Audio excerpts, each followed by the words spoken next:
Seeing Lin Jie take a step back in clear resistance, the smile on Brother Yan's face instantly vanished.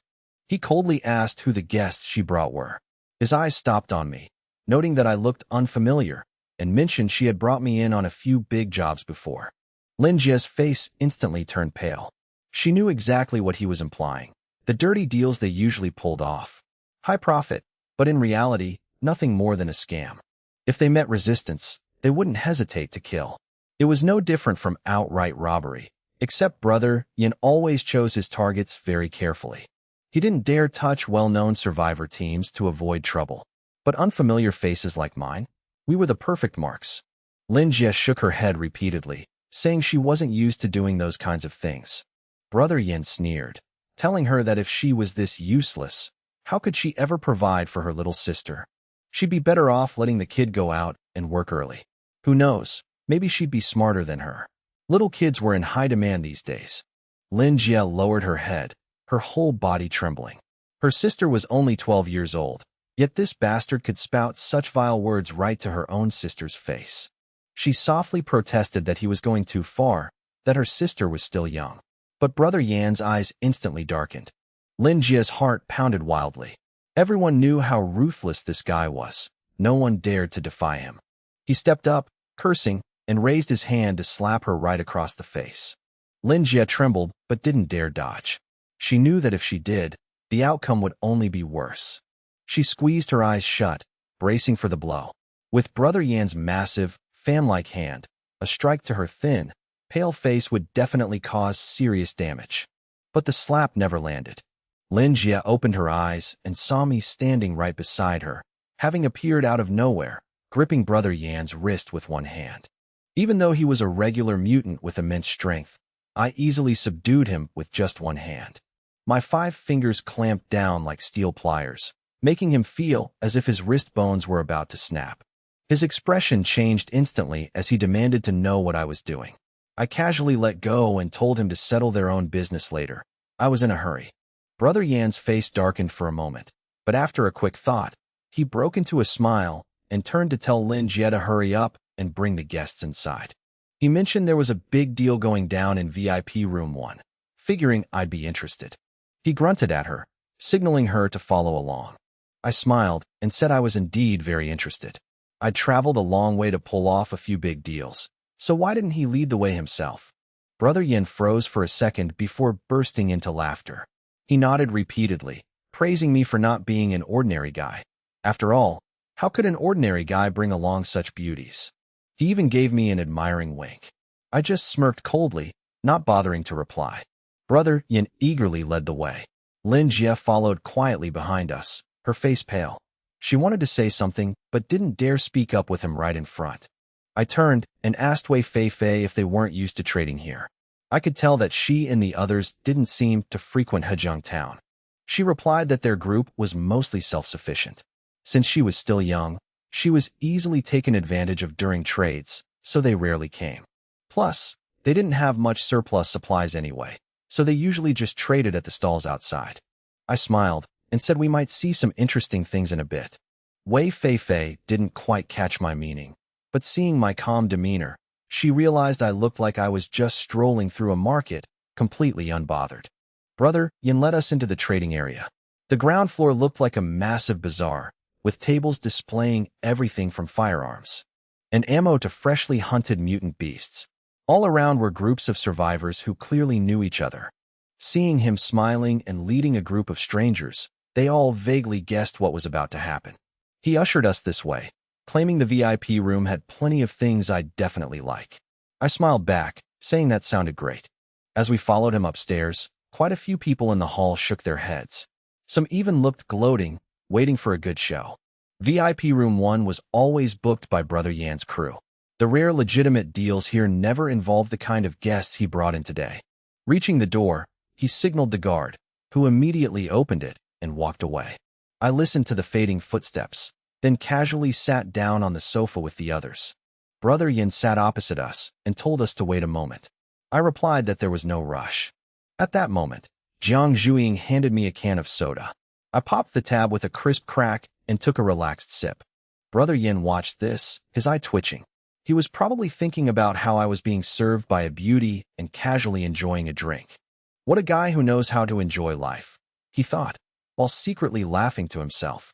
The more he looked at me like that, the more I knew that in their eyes, I was a fat, juicy mark, and taking me down was going to be a lot of fun for them.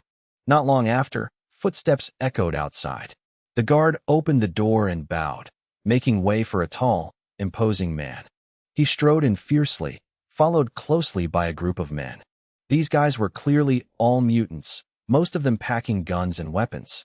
But in the apocalypse, a sight like this was nothing out of the ordinary. The man glanced over my group. His eyes lingered on me for just a second before moving on. Instead, he paid much more attention to the three girls behind me, especially Zhuiying. As soon as he walked in, Brother Yin immediately stepped up and whispered something in his ear. The fierce-looking man gave a slight nod, muttered, "Not bad," and sat down across from me. He introduced himself as Wei Laohu and asked what I wanted to trade, his eyes sharp and cold like a tiger stalking its prey. I leaned back on the sofa and said slowly that I needed quite a few things, mainly special metals. Besides that, I also needed a level 2 blood core, extracted from the heart of a level 2 mutant zombie. Wei Laohu froze for a moment. Special metals were one thing, but a level 2 blood core? Hardly anyone ever asked for that. He asked how much I was paying. I asked him right back if he truly understood how hard it was to get one, considering how quickly he nodded. Wei Laohu replied that of course he knew. As long as the price was right, they'd do it. I didn't need to pay up front, but I had to leave enough assets here as a deposit. We'd finish the trade once the job was done. I looked at him and instantly understood. He was probing to see what I had. They couldn't just openly murder people in this market. But if they could get me to voluntarily hand over a deposit, even better. If not, once they knew how much I was holding, they'd find a way to kill me and take it all. I gave a faint smile and said it seemed he still didn't truly grasp the difficulty of harvesting a level 2 mutant blood core. The moment the words left my mouth, a flash of light suddenly sparked right in front of Wei Laohu's eyes. His and his subordinates' reactions were incredibly fast. Wei Laohu roared and lunged forward, while the men behind him drew their weapons in unison.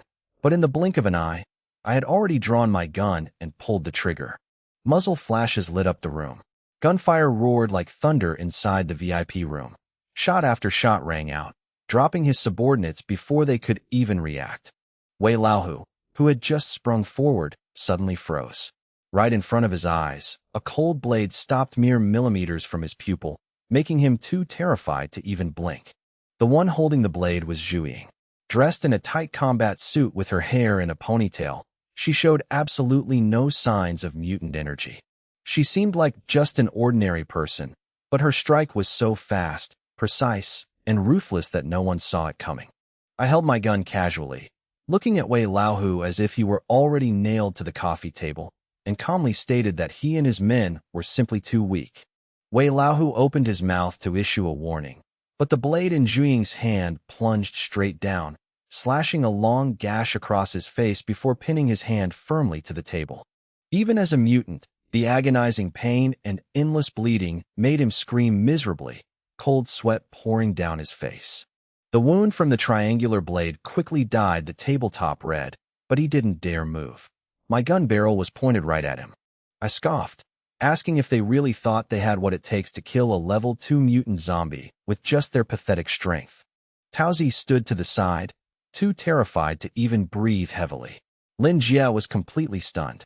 Just a moment ago, she had been worried about me, but in the blink of an eye, the tables had completely turned. Wei Laohu gritted his teeth through the pain, admitting defeat. But he added that his boss was Sister Jian, and if I traded with her, they definitely had a way to kill a level 2 mutant zombie. I leaned back in my chair and told him to call Sister Jian over so we could negotiate face to face. Behind him, Yin Laolu, pale as a ghost, scrambled up from the floor. His arm had taken a bullet, but he was still alive. Hearing my order, a chill ran down his spine. He knew that if he didn't get up and do as I said, he'd die right there on the spot. Trembling, he replied that he'd go immediately and stumbled out of the room. Meanwhile, down in the trading hall, many people had heard the gunshots. A shootout right inside the market instantly sent shockwaves through the crowd. A group coming down the stairs also heard the commotion. Other teams quickly stepped aside to make way. Leading them was a woman in her 30s, wearing a long white dress with a plunging neckline that highlighted her alluring figure. Behind her were over 20 bodyguards, all of them mutants. Right behind her were two individuals radiating incredibly strong mutant energy. But what caught everyone's attention the most was the man whose arm she was holding. He had dark skin, a towering, muscular build, and exuded a heavy, oppressive aura. Just by him stepping closer, I could clearly feel his presence making the surrounding survivors so tense they could barely breathe, as if they were facing a ferocious beast. Someone whispered, asking if that was He Junhong. It was their first time seeing him in person after spending so much time in Hejiang Town. But they were immediately shushed by someone else, warning them that if Brother Hong heard them, they were dead meat. The people around muttered in low voices that Brother Hong's team was the strongest in Hejiang Town. He controlled nearly a third of the trading zone, and every deal made here had to kick back a cut to him. The woman beside him was Sister Jian, Brother Hong's lover. She often managed his affairs and was always protected by his men, so no one dared mess with her. Even though Sister Jian was just an ordinary person, no one dared look down on her. It was all because of He Junhong's power backing her up. Someone even whispered that they didn't expect Brother Hong to show up today. He must have come along with Sister Jian. They were curious about what the gunshots were all about, but since this was Brother Hong's turf, no one thought anyone would actually dare to cause trouble. He Junhong stopped and demanded to know why there was gunfire. Sister Jian glanced upstairs, smiled charmingly, and said it was probably nothing. She told him to go handle his own business and let her deal with it. He Junhong glanced at her, his hand naturally sliding around her waist, and half-joked that she usually complained about him not being around. Why was she in such a hurry to chase him away today? Or did she just not want to see him anymore? Sister Jian let out a breath, gave him a playful glare, and said what was the point of seeing him? With all the women he had, she wasn't exactly starved for company. He Junhong laughed, saying those others were just for fun. How could they compare to her? Sister Jian smiled and leaned a little closer to him, making a look of satisfaction flash in his eyes. He liked women who knew their place. The ones who didn't had long been killed off, leaving no one to annoy him. Someone laughed and said it was probably Yin Laolu firing his gun. Those fat sheep must have been slaughtered by now. The comment accidentally reached He Junhong's ears. He raised an eyebrow and asked, "What fat sheep?" The man jumped, hurriedly stepping forward to explain that a new group had just arrived. One guy brought along 5 beautiful girls. They looked like prime targets. Hearing that, Sister Jian's lips curled into a knowing smile. He Junhong, however, said sternly that if someone dared to bring that many beauties out and still survived, they were either incredibly capable or they would have been swallowed whole by someone else a long time ago. He glanced at Sister Jian. He knew perfectly well that pulling a robbery right inside the market, with so many survivors watching, could set a bad precedent. But since it was his own woman running the show, and it brought him a ton of resources, he didn't say anything more. As for the impact, did those other survivors even have the capability to build a new market? If they did, he'd just destroy it. He Junhong asked who was handling this. The person behind Sister Jian replied that it was Wei Laohu. He thought for a moment, then said to send someone up to check. Since shots were fired, things definitely hadn't gone smoothly. Sister Jian added not to kill the girls, and definitely not to ruin their faces. The subordinate laughed, and said they knew how to handle it. Sister Jian just smiled charmingly. She didn't care at all how many women He Junhong had. She even frequently went out of her way to find beautiful women for him. As long as her position wasn't threatened, it was fine. Besides, in the apocalypse, beautiful women were already a highly valuable commodity.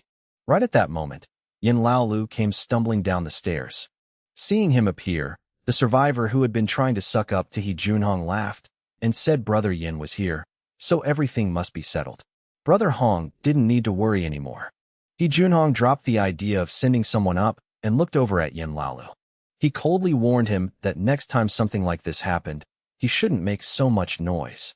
If someone didn't understand the rules, just finish them off quietly. He said this right in front of the crowd, making no effort to hide it. And just one phrase, "didn't understand the rules," coming from his mouth was enough to justify everything.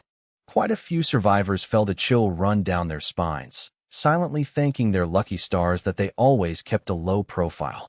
They had nothing worth He Junhong and his men targeting. At the same time, they couldn't help but marvel. This was what true power and authority looked like. No matter how unfair or cruel it was, no one dared to stand up and resist. He Junhong remarked that the guy was probably dead by now and asked about the girls. He was about to order them brought up for a look, but then he noticed Yin Laolu standing there, frozen. He frowned, about to scold him, but suddenly realized that Yin Lao's face was a mix of desperate relief and sheer panic as he sprinted over. Yin Laolu cried out that he didn't expect Brother Hong to be here today. What a stroke of luck!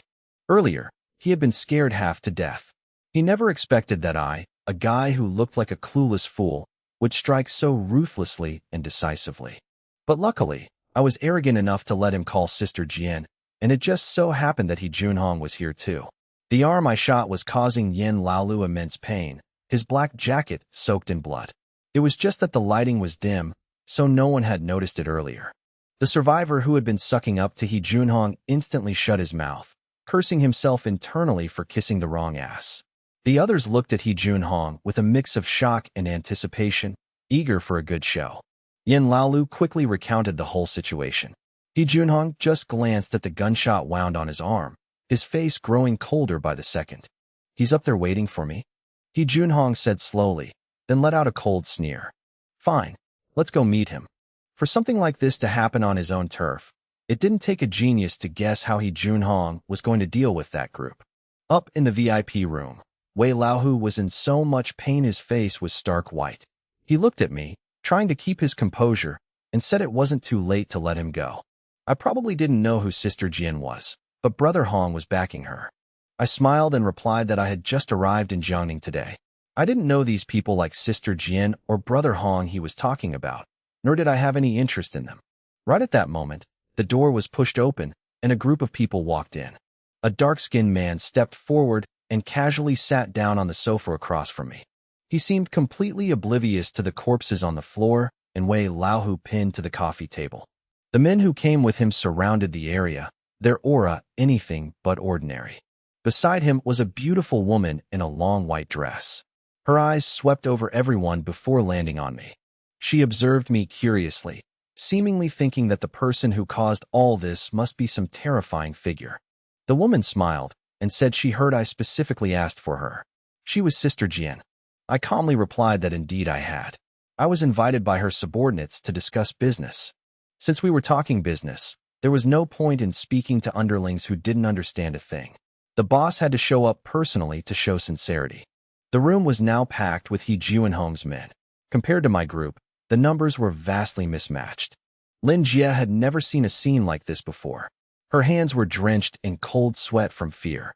Taozi's heart was racing as she secretly gripped the corner of Wei Feifei's shirt. But I remained completely unfazed. Even Zhu Ying, sitting beside me, wasn't worried in the slightest. It was as if the situation in front of us didn't bother us at all. Sister Jian kept smiling, asking how I could call it discussing business when I had killed and injured her subordinates. Her voice was soft, as if she were just making casual conversation. I coldly replied that if someone courts death, dying is only natural. Once they're dead, they shouldn't blame anyone else. The smile on Sister Jian's face faded for a split second. He Junhong, sitting beside her, smirked, but that smile vanished just as quickly. He coldly stated that by daring to break his rules, I was digging my own grave today. Here, his word and his people were the rules. He looked at me with utter disdain, clearly thinking I had no idea where I was or what situation I was in. I scoffed, asking him who the hell he thought he was to talk to me about rules. He Junhong figured that for me to be this arrogant, I must have some backing. But he was also supremely confident in his own strength. If he let me walk all over him like this and still held back, he might as well pack up and leave Hejiang town. He roared that since I came here today, I shouldn't even dream of leaving, then bellowed the order to kill me. The mutants behind him instantly glared at me with malicious intent. Among them, two radiated an exceptionally powerful energy. They were He Junhong's right-hand men, second only to him in strength, their hands stained with the blood of countless people. The fact that he sent both of them at once showed just how cautious he was. As the two mutants began to transform, one turned into a massive brown bear, its thick fur as hard as steel needles, its bones cracking loudly. The other grew to nearly 3 meters tall like a giant, raising a massive hand to smash me to pieces. The wind howled as terrifying power crashed down like a mountain, while the brown bear roared. It spread its arms wide and charged, looking to crush me in a bear hug until my eyes popped out. The two mutants lunged simultaneously, while He Junhong stood back and watched. Wei Feifei and her group's faces instantly changed. She quickly drew her gun, while Taozi screamed for me to dodge. The strength of these two was nearing level 2. At such close range, defending against them was incredibly difficult. And they didn't even have time to help me, because the other mutants were already charging at them. He Junhong had no intention of showing mercy to these women. Whether he sold them or ruined them, he had to break them first. Sister Jian smiled charmingly and leaned into He Junhong, seemingly all too used to scenes like this. Right at that moment, a faint smile crossed my lips. Boom!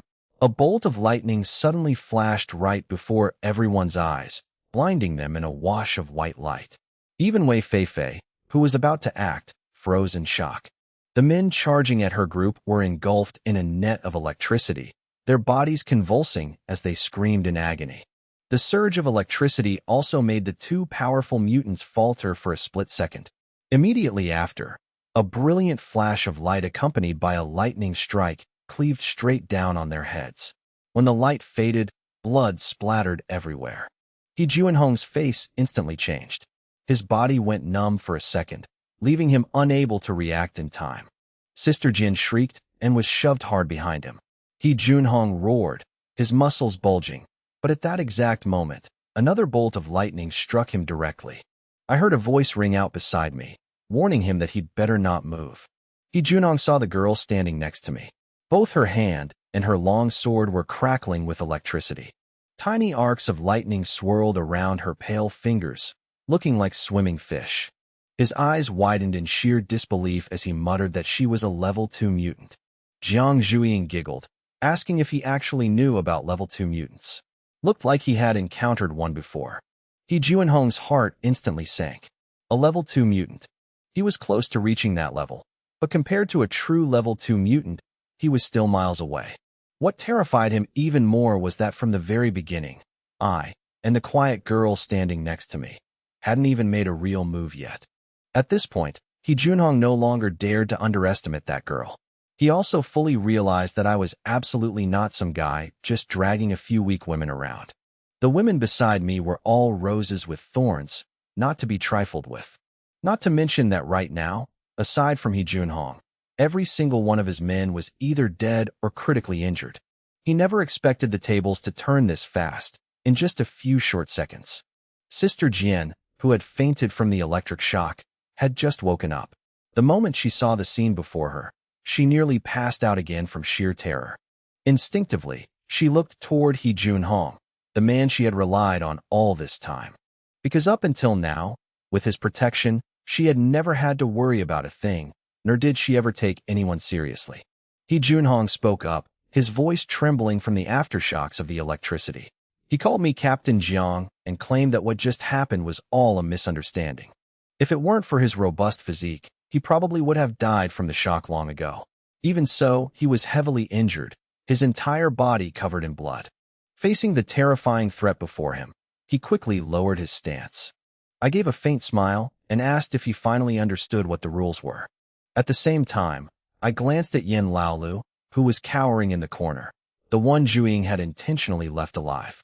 Yin Laolu's face instantly went pale. He Junhong turned to look at him, understood my meaning in a flash, and strode straight toward him. Yin Laolu's entire body shook violently. Even knowing He Junhong was injured, he didn't dare doubt the man's strength. As He Junhong approached, his fear reached its absolute peak, his heart feeling like it was being crushed. He screamed and begged, saying he had followed Sister Jian for a long time, and that He Junhong couldn't just sell him out to save his own skin. If he did that, who would ever dare follow He Junhong again? But his words were abruptly cut off. He Junhong reached out, clamped a hand around his neck, and twisted hard. A sickening crack echoed through the room. Yin Laolu's eyes bulged, his mouth wide open, before he was violently thrown to the ground. He Junhong turned back to face me and asked if that was enough to satisfy me. Seeing me just smile without saying a word, he maintained his composure and continued, saying that although I was strong, I wasn't familiar with Jiangning. He could help me with a lot of things. Instead of killing him, having him work for me would be much more useful. He also pointed out that there was no deep grudge between us. I had already killed dozens of his men, but he hadn't caused me any actual losses. He hoped I would consider his offer. Even facing life and death, He Junhong didn't panic.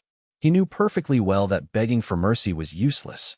Only by proving his worth would he have a chance to survive. I chuckled softly and said fine. I'd give him a list. If he found everything I needed, I'd spare his life. He Junhong immediately ordered Sister Jian to get a pen and paper. Sister Jian blanked for a second, then hurriedly stood up. But because she was still terrified and suffering the aftereffects of the electric shock, her legs trembled, and she struggled just to make it to the door to order someone to fetch a pen and paper. Not long after, the pen and paper were brought in. Sister Jian carefully placed them in front of me, keeping her head bowed, not daring to look me in the eye. Even He Junhong had to bow his head to me, let alone her, an ordinary person. Right now, she was no different from an ant, too scared to even breathe heavily. I glanced at the starseed screen, which displayed the list of required materials, wrote them down one by one, and tossed the paper onto the coffee table. Sister Jian was about to pick it up, but He Junhong quickly snatched it. He glanced over the list and said he'd send people to the factories to search for the metals. As for the level 2 mutant crystal, that would be very difficult. But he'd have his men track down the locations of level 2 mutant zombies and figure out a way to harvest one. I didn't say anything else, and he understood perfectly well that if even a single item on that list was missing, his life was forfeit. As for running away, he didn't even dare think about it. He knew I wouldn't give him the chance. He Junhong memorized the list, then handed it to Sister Jian, telling her to get her people to help search. They were to drop everything else and focus entirely on my task. Sister Jian immediately took it and carefully tucked it away, her entire body still weak from fear. I stood up from the sofa. He Junhong quickly offered to arrange accommodations for me and my group, but as I reached the door, I told him there was no need. After a few steps, I stopped and added that he should actually prepare a few rooms. Wei Fei and her group weren't like me. They couldn't sleep comfortably in a vehicle. Besides, I had seen Wei Fei draw her gun, ready to fight earlier. Even though she didn't get the chance to act, I was pleased with her reaction. So, those rooms were for her group. Sister Jian immediately nodded, hastily promising to arrange them right away. Wei Fei and Taozi were still a bit dazed. Seeing me and the others walking out, Wei Fei quickly pulled Taozi along to follow. Lin Jia looked around the room, full of corpses, feeling so dizzy she could barely stand. Today, Lin Jia hadn't brought in clients. She had brought in a walking disaster. But seeing Yin Laolu die with her own eyes brought an indescribable sense of vindication to her heart. The usually arrogant Sister Jian and the domineering He Junhong were forced to bow their heads, their faces pale. In the face of someone stronger, they were no different from ordinary people. Even though this had nothing to do with Lin Jia, just witnessing the scene was enough to make her feel incredibly satisfied. Sister Jian suddenly glanced at Lin Jia and spoke up, telling her to go help Captain Jiang sort out the rooms. She emphasized picking the best ones, and if anyone asked, just say it was Brother Hong's orders. Lin Jia snapped out of her daze and hurriedly nodded in agreement. When she left the room, only Sister Jian and He Junhong remained inside. Wei Laohu, pinned to the coffee table, was completely dead from the electric shock, his corpse still frozen in the same posture. Sister Jian collapsed onto the sofa, her body entirely limp, while He Junhong remained silent. He still felt as if some unseen eyes were watching him, even though my group and I had already left. Sister Jian suddenly remembered something, breaking the silence. She mentioned that Fan Yidong and his men would be returning tomorrow morning. He Junhong frowned, then suddenly thought of something. He said that since I was looking to buy supplies, they could ask them. Sister Jian anxiously reminded him that Fan Yidong had always been against them. After all, He Junhong controlled a third of the trading zone and the Hejiang market. The other 2/3 belonged to 2 other teams, one of which was Fan Yidong's. He was very cunning. The other team practically followed his lead, and they were currently teaming up to slowly swallow He Junhong's profits. But He Junhong just coldly replied, so what if they didn't get along? He wasn't the one buying the supplies. Would Fan Yitong really dare not to sell? He then declared that he'd go meet them tomorrow morning to discuss the trade. As we left the room, I told Rin Xiu to keep a close eye on He Junhong for the time being, just to make sure he didn't try any tricks. Xiu gave a gentle nod. Returning to the bus, the moment I opened the door, the mouth-watering smell of roasted meat hit me. A white blur shot out of my pocket at lightning speed, aiming straight for the kitchen. But before it could get there, Zero snatched it right out of midair. Zero looked at me with her cold, doll-like face and said it couldn't go into the kitchen because the smell of blood on it was still too strong. I laughed and replied that we ran into a little trouble, but now we didn't need to go shopping ourselves. I'd found a local to handle it. I walked over to Professor Su Guangkai and Su Tong, telling them there was a slight change of plans. We couldn't head to the military zone right away and had to stay here for a few days. If I took them to the military zone, the bus would have to leave. And even though Zhuiying or Zero could keep He Junhong in check, I still wasn't comfortable being separated from the vehicle. Furthermore, being away from the bus made me feel insecure. So, after some thought, I decided to postpone the trip. Su Tong smiled and said it was fine, as long as they weren't bothering anyone. Su Guangkai also nodded in agreement. Normally on the bus, he'd read, study documents, or observe Luoluo, so he never felt bored anyway. The next morning, as soon as I woke up, I saw someone waiting outside the bus door with an incredibly respectful attitude. He introduced himself as Xiaoyu, sent by Brother Hong to invite me over. He was lean and wiry. One look and you could tell he was a skilled fighter. But facing me, he was extremely deferential. He had heard all about what happened in the VIP room yesterday. At first, he thought I'd be some terrifying, ferocious brute. But upon meeting me, he saw just a young man who didn't look overly dangerous, though I did have a very unique aura. Xiaoyu only glanced at me twice before not daring to look again. Anyone who could make He Junhong bow his head was absolutely not someone he could afford to offend. I asked if He Junhong inviting me meant he had already gathered all the supplies. I was a bit surprised. If that was true, he worked incredibly fast. Xiaoyu simply replied by inviting me to make the trip. This time, I didn't walk. I drove the bus straight there. According to Hejiang Town's rules, vehicles weren't allowed to move freely within the town. But those rules no longer meant anything to me. Today's meeting wasn't at the trading market from yesterday, but at a different small pavilion. This place had been abandoned after the apocalypse, but when the Hejiang market was re-established, it reopened as well. Now, anyone who could dine here was a big shot in the area. Ordinary survivor teams didn't even have the right to step foot inside. At this moment, He Junhong, along with Sister Jian and a few subordinates, had been standing at the pavilion's entrance for a while. Beside him was another group of people. Among them was a guy with an extremely short build, squinty eyes, and stubby legs like radishes. His whole body looked exactly like a roly-poly toy. But if anyone thought he was as comical as he looked, they'd be making a massive mistake. Fan Yitong, a man who had climbed his way up to his current position step by step. His methods were absolutely ruthless, and his hands were stained with plenty of blood. Fan Yitong chuckled, saying the guest He Junhong mentioned must be the group from yesterday. He heard they had a very pleasant chat. He Junhong coldly cut him off, stating that today was strictly for business and warning him not to cause trouble. Fan Yitong looked amused, saying he was genuinely curious about who could actually make He Junhong bow his head. He Junhong's face darkened, but since finding supplies for me was directly tied to his own life, he could only swallow his anger. Seeing that reaction, Fan Yitong grew even more intrigued. He Junhong suddenly asked if Fan Yitong was lying when he said he had what I needed. This Fan Yitong was incredibly cunning. He Junhong had been set up by him more than a few times, so he was always on guard, worried that this time was just another lie. Today, He Junhong came here to buy the supplies on my list, and Fan Yitong had only glanced at it before claiming he had the goods, prompting He Junhong to immediately send someone to invite me over. But thinking back on it now, he started to feel he had acted a bit too hastily. If Fan Yitong was just playing him, he really wouldn't know how to explain it to me. Fan Yitong chuckled, telling Brother Hong not to worry. He always kept his word. With a flip of his hand, a translucent, blood-red crystal appeared in his short, chubby palm.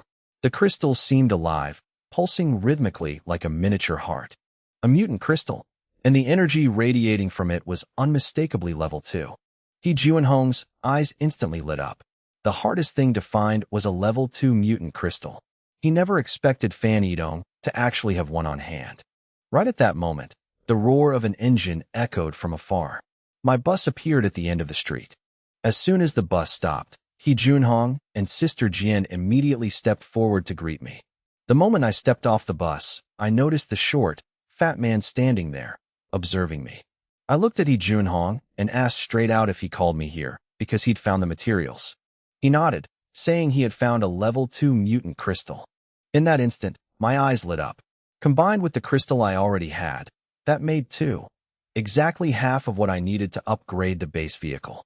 Before He Junhong could say anything else, Fan Yitong walked over with a smile, asking if I was Captain Jiang. He shot He Junhong a meaningful look, clearly not expecting the person who forced He Junhong to bow to be a young man like me. Before this, he thought that even if He Junhong was backed into a corner, he still had some fight left in him. But now, in his eyes, He Junhong was no different from a stray dog, forced to serve someone else just to keep his life. I glanced at He Junhong and saw his ugly expression.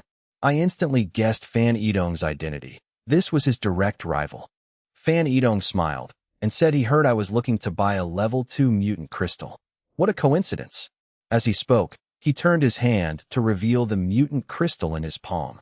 My eyes swept over the crystal, and the star seed immediately prompted, level 2 mutant energy detected. My expression didn't change, but internally, I was relieved. It was the real deal. That made things much easier. Fan Yidong invited me inside to talk over a cup of tea. He Junhong also took the initiative to lead the way. Everything had already been arranged. After passing through the pavilion's main hall, we reached the backyard. It featured a small bridge over flowing water, and in the center was a gazebo with a neatly set table and chairs. A few neatly dressed, clean girls were waiting. Seeing us arrive, they gently pulled out the chairs, invited us to sit, and served tea. I picked up the warm teacup, glanced at the clear tea inside, and cut straight to the chase, telling him to name his price. Fan Yidong laughed out loud, saying I was certainly impatient. He sat down in his chair, his feet barely touching the ground, looking somewhat comical. But immediately after, a girl knelt beside him so he could rest his feet on her back. The girl kept her head bowed in silence, her face devoid of any emotion. Fan Yitong tapped his fingers lightly on the table, saying this crystal wasn't easy to get. It cost him 5 men and a vehicle just to obtain it. He made it clear that no team would willingly hunt a level 2 mutant zombie, even if He Junhong put the word out. Unless the price was high enough, no one would dare take the risk. Furthermore, in Jiangning, there weren't many teams capable of pulling it off. His team was one of the few. Jiang Zhuiying frowned, pointing out that keeping the crystal was useless to them anyway. If it had no value to them, they should just offer a fair price. Were they trying to extort us? Her voice was clearly filled with annoyance at Fan Yidong's arrogant attitude. He calmly replied that she was wrong. As long as someone wanted to buy it, the item had value, and a high price was only natural, because this thing was incredibly hard to get. If we didn't want to buy it, he didn't mind letting us put the word out to see if any other team would take the job. Fan Yidong suddenly stopped talking when he saw me place something on the table. He instantly grew wary, watching me closely, and asked what it was. I lifted my hand, revealing a mutant crystal sitting right on the table. Fan Yidong's heart skipped a beat. He quickly reached into his pocket to check, only then confirming it wasn't his. His crystal was still there. His gaze shifted to the crystal I had taken out, and he immediately realized its energy was even stronger than his own. I calmly stated that this was the crystal from the level 2 mutant zombie I killed yesterday, my tone as casual as if I were talking about what I had for dinner. He Junhong's eyes narrowed slightly. If he had known my team was this capable, he wouldn't have dared storm into that room yesterday. He would have bowed and apologized right from the start. Fan Yitong's expression stiffened. He never expected me to have a level 2 mutant crystal as well. The way he looked at me completely changed as he reevaluated my team's strength. I said flatly that mutant crystals weren't that hard to come by. Then, right in front of everyone, I took the crystal back into my hand. Fan Yidong stayed silent for a moment. then suddenly burst into laughter. Captain Jiang is truly impressive. But business is voluntary. It's about mutual benefit. Actually, there's another buyer today. They should be arriving soon. Another buyer? I frowned. Who else would be interested in this mutant crystal? I glanced at He Junhong, whose expression had also changed. At first, when he saw me take out the crystal, he thought Fan Yidong would have to back down. He didn't expect the guy to have another buyer lined up. No wonder he was so relaxed. Captain Jiang, I honestly didn't know about this. He Junhong lowered his voice. Fan Yitong was truly cunning. He had found another buyer without breathing a word to him, clearly doing it on purpose to mess with me. I understood. He was playing the waiting game, biding his time. Just then, the roar of engines echoed from outside. It sounded like about 3 vehicles, 1 small and 2 heavy-duty trucks. Oh, speak of the devil. Captain Jiang, please wait a moment. Fan Yitong stood up and walked out of the gazebo with a bright smile. Soon, the sound of heavy, hurried footsteps rang out. I glanced over, my hand pausing slightly as I held my teacup. The newcomers were all armed, wearing camouflage uniforms. They stood tall and straight, their eyes cold. At a glance, they were completely different from the ragtag survivors here. This was the difference between a regular army and a disorganized mob. Leading them was a middle-aged officer, around 40 years old.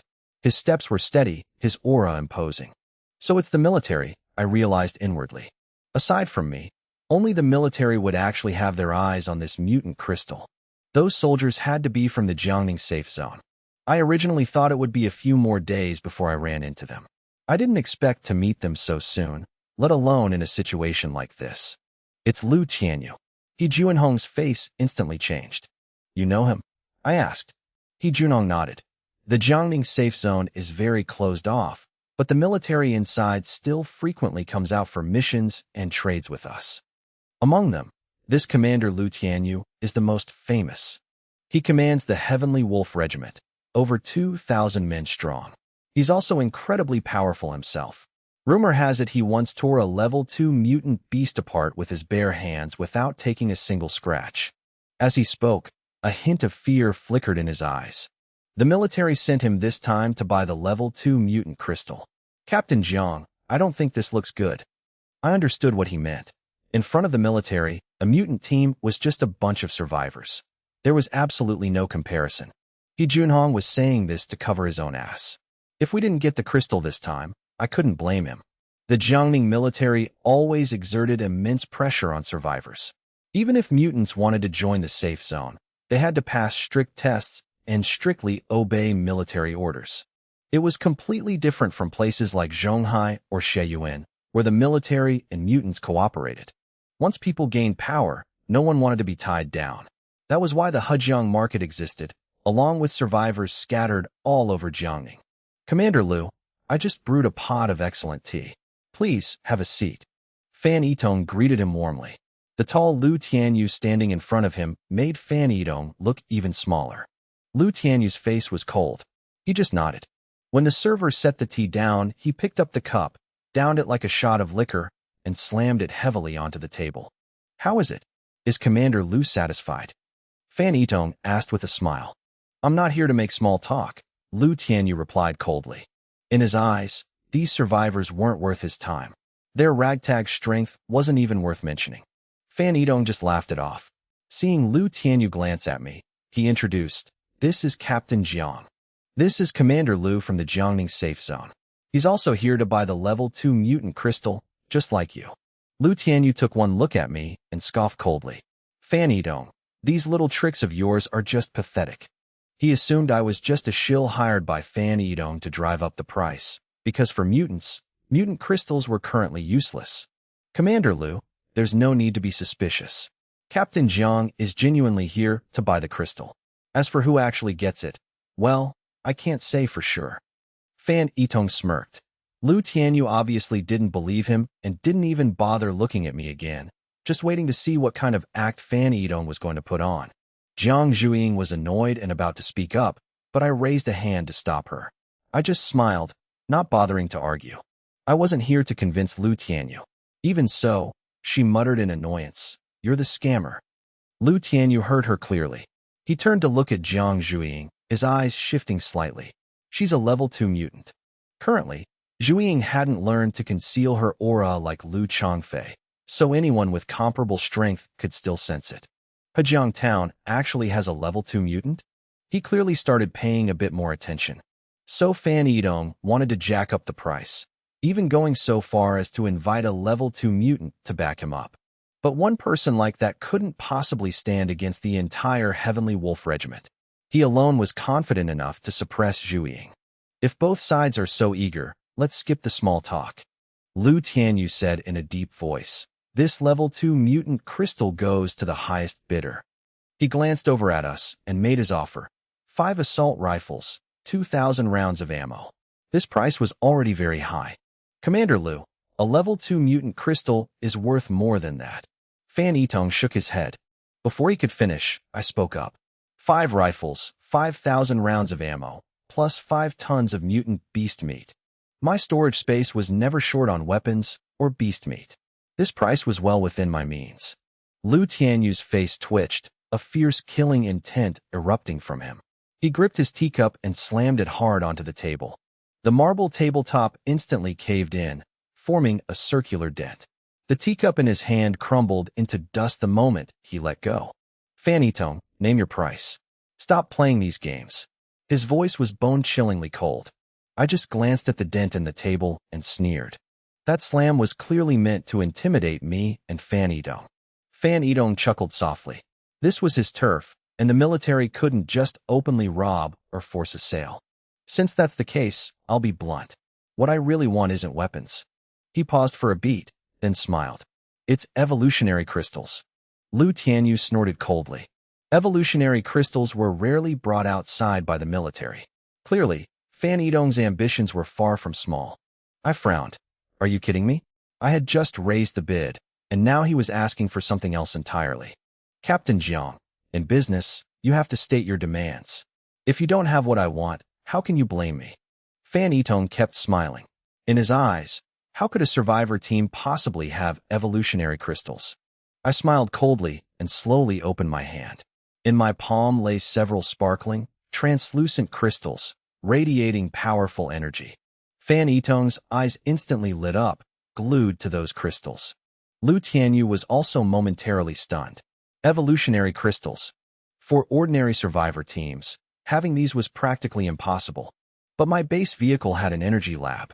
Producing evolutionary crystals was only a matter of time. I had just made these a few days ago and hadn't even had the chance to distribute them to the team yet. Fan Yitong couldn't hide his shock. I produced evolutionary crystals just like that, and not just one, either. He Junhong stood to the side, his jaw dropping, seemingly wondering if there was anything I didn't have. A smug look appeared on Jiang Zhuiying's face.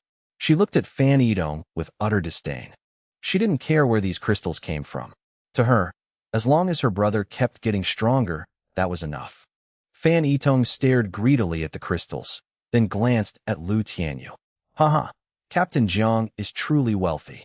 Well, Commander Lu, Captain Jiang has put evolutionary crystals on the table.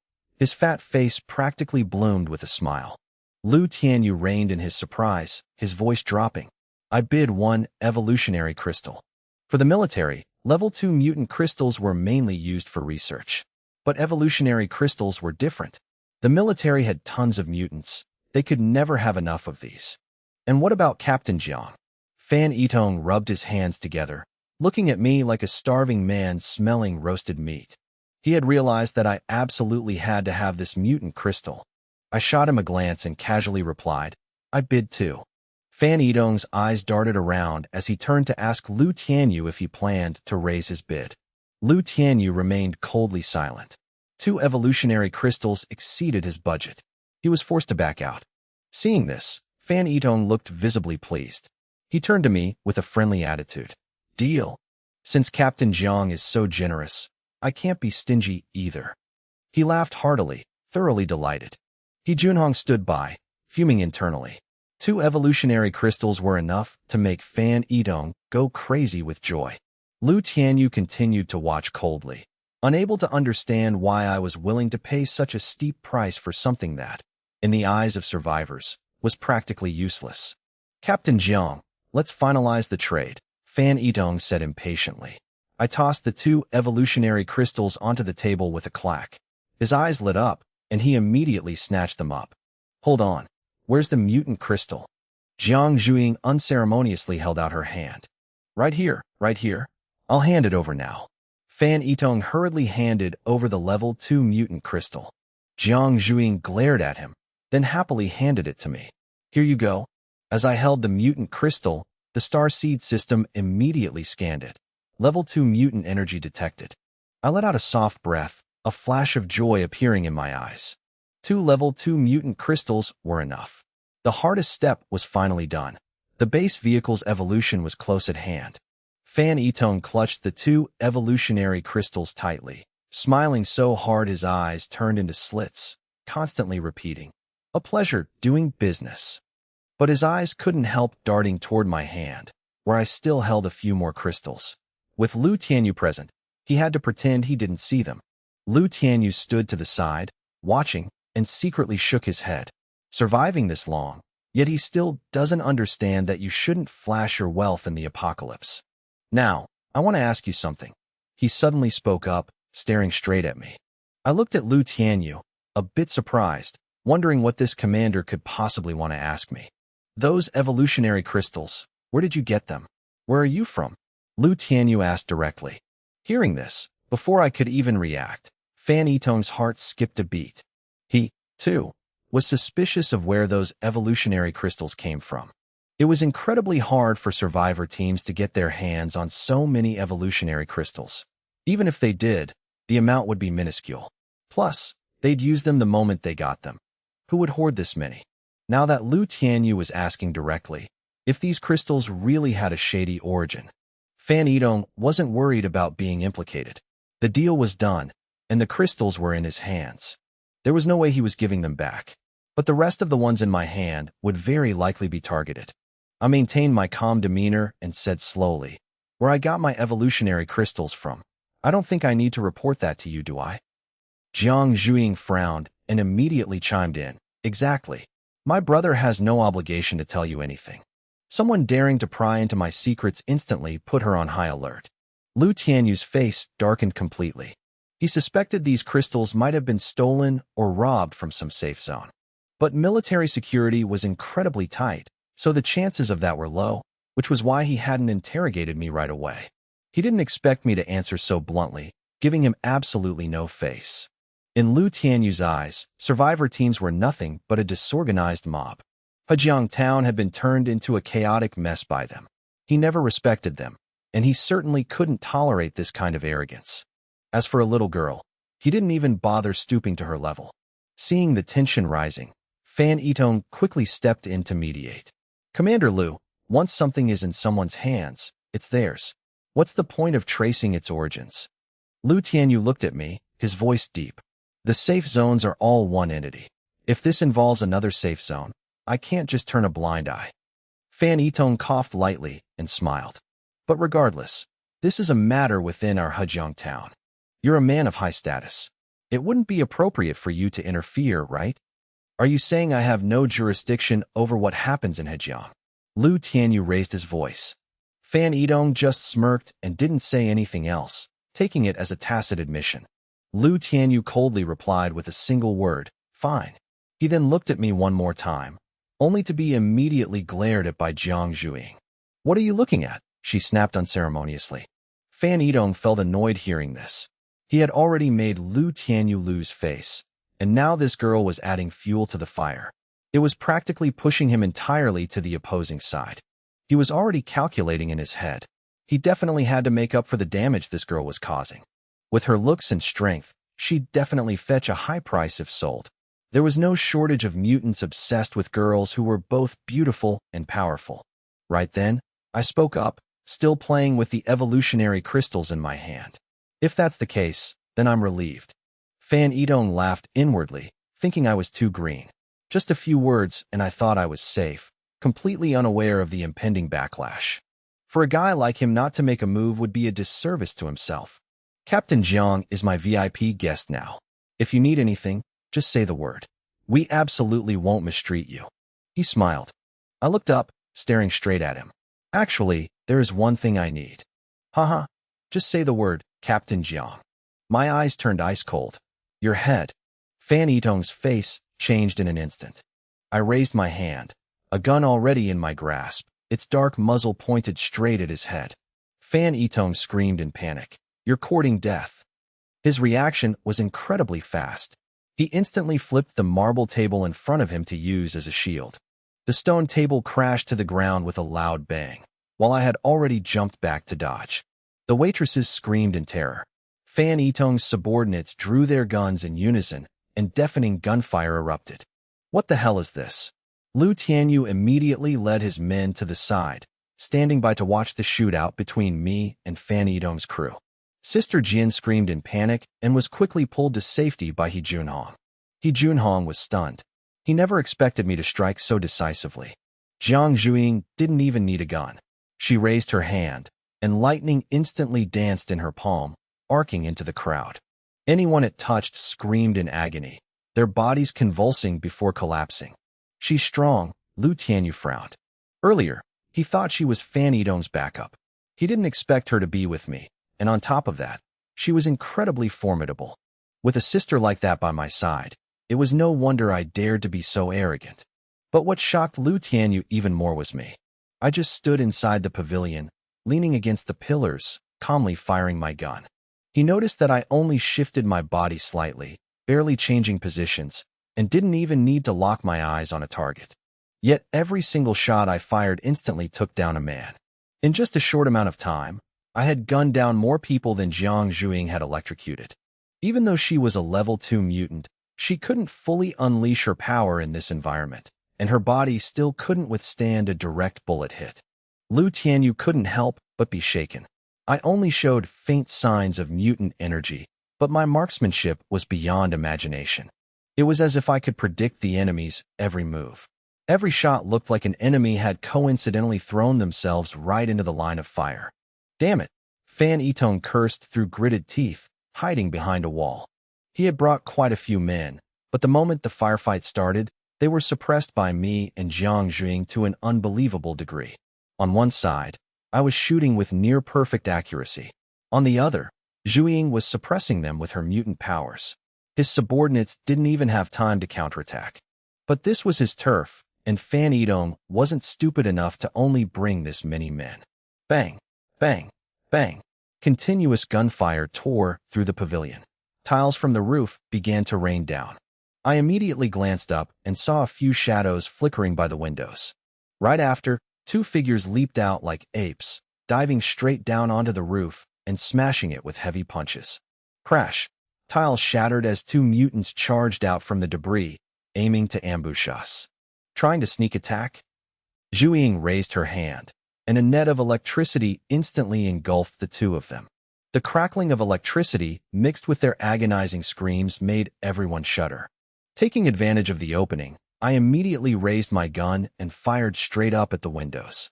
A few shadows dropped instantly, blood splattering across the window frames. The sneak attack was a complete failure. They didn't take anyone down and only lost more men. Hold them off. Reinforcements are coming. Fan Yitong roared. Hejiang town wasn't big. The gunfire would definitely draw more of his men here. Even though Zhuiying and I were very strong, we were ultimately forced to hunker down inside the pavilion. Escaping wouldn't be easy. If this dragged on, the tide could very well turn. Trying to pull a robbery in broad daylight? It's not that simple. Lu Tianyu stood tucked away in a safe spot, shaking his head as he watched me. He understood perfectly what I meant when I said I was relieved. Because the military wouldn't interfere, I dared to make my move. But in his eyes, I had overestimated myself. How could just two people wipe out dozens of Fan Yitong's subordinates? Once we ran out of ammo, we were done for. Fan Yitong understood that too. The number of attackers was growing, rapidly shrinking our space to dodge and counterattack.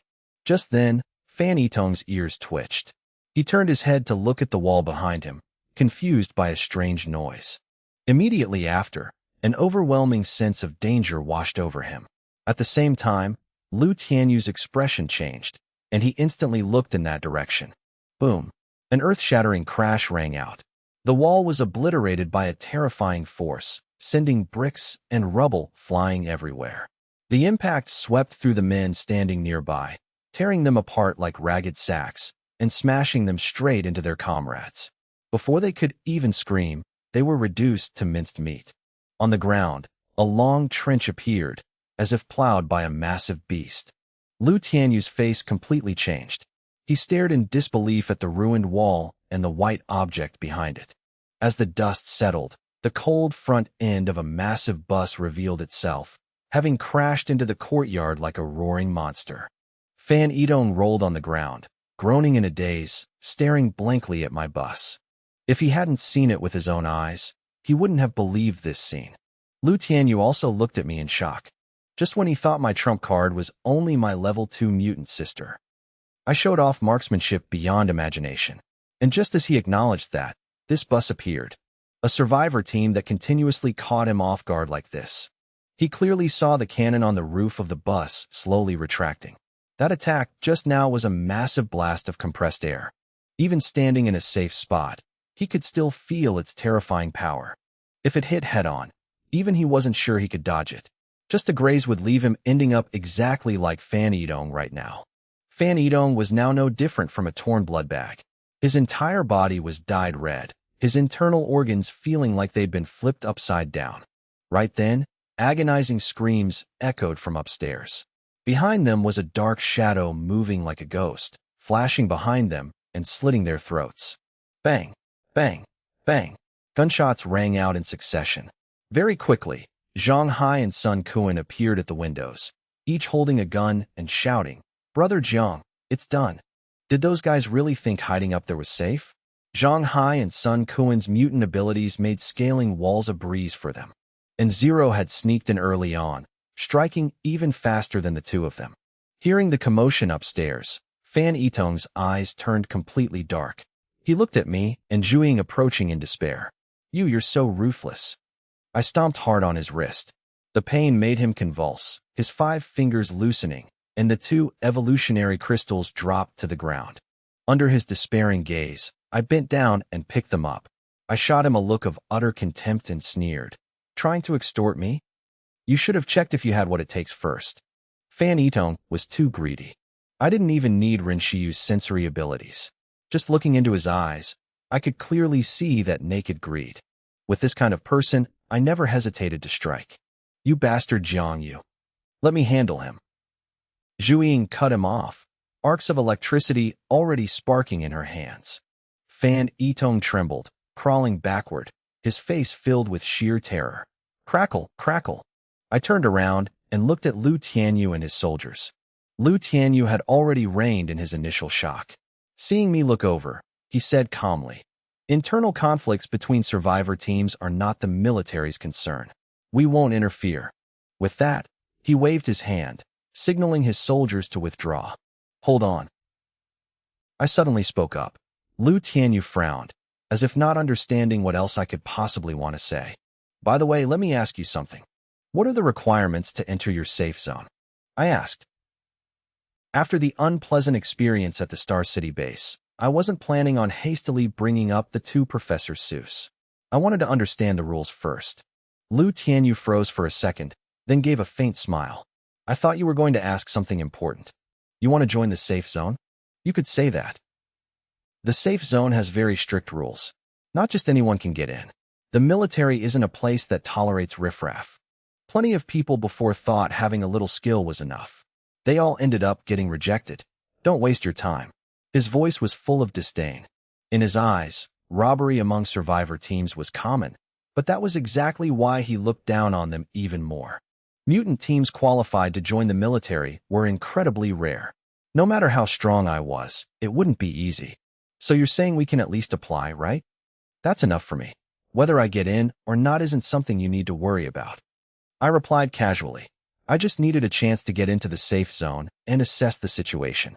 But that attitude made Lu Tianyu even more annoyed, as if I completely disregarded his warning. "Too young. You don't know your own limits. Just applying is far from enough," he said coldly, then ordered his troops to pull out. What does it matter to him whether we enter the safe zone or not? It's not like he owns the place. Zhu Ying glared in annoyance at Lu Tianyu's retreating back. All right, our main mission is still to get the two professors into the safe zone safely. I replied calmly. The safe zone doesn't belong solely to Lu Tianyu, so I'm not taking his attitude to heart. Captain Jiang. He Junhong and Sister Jian walked over. At this moment, He Junhong looked at me with absolute reverence, completely devoid of his previous scheming. Captain Jiang, you've finally taken care of that bastard Fanito.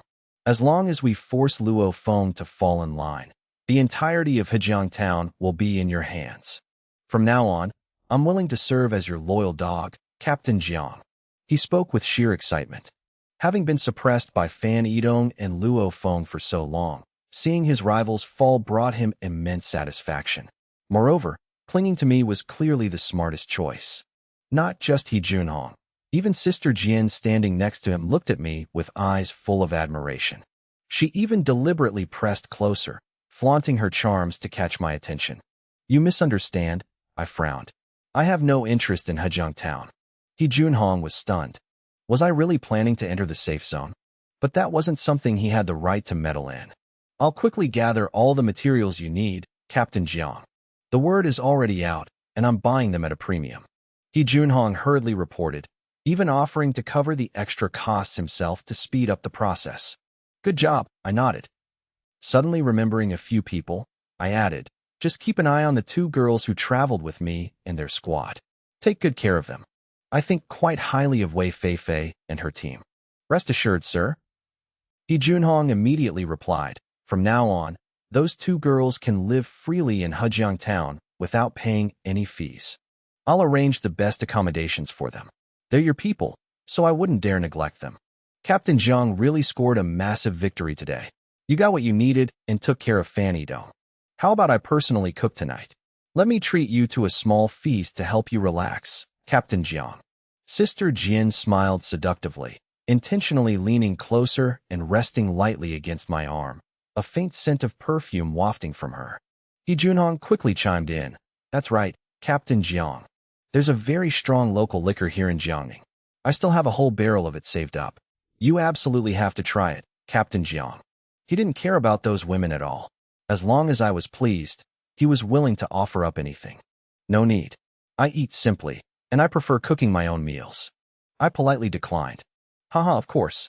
How could our cooking ever compare to Captain Jiang's? He Junhong laughed loudly, nodding in agreement, while Sister Jian couldn't hide her disappointment. By this time, Zhang Hai and Sun Kuan had come downstairs, their shoulders slung with guns and supplies looted from the battle. Looking at their new arsenal, the two of them were visibly thrilled. Haha, gather it all up. Toss the broken ones. The two of them acted like they had struck gold, quickly scooping up the firearms scattered across the ground. Even Fan Yitong's corpse didn't escape a thorough search. After this battle, not only did I lose nothing, but I also hauled in a massive pile of weapons, ammunition, and a crucial level 2 evolutionary crystal. If Fan Yitong were still alive, he'd probably die of sheer rage. Brother, Zhu Ying whispered mischievously as she walked beside me. I think that Sister Jian is really into you. She kept trying to throw herself into your arms. She even glanced over at He Junhong and giggled. Despite her young age, Zhu Ying was incredibly observant. Who wants to throw themselves into Brother Zhang's arms? Li Yusin asked curiously from the minibus door. It's nothing. Zhu Ying is just talking nonsense. I waved my hand, feeling a bit awkward. I'm not little anymore. Zhu Ying immediately protested. Ran Shiyu stepped out of the minibus, her pale gray eyes seeming to see through everything. She said softly, Zhu Ying isn't lying. That woman really did want to throw herself into your arms. She even wanted to invite you for dinner, drinks, and then. At this point, her face flushed red, and she quickly turned away. I felt even more embarrassed, even thinking I should remind Shiyu not to use her psychic perception all the time.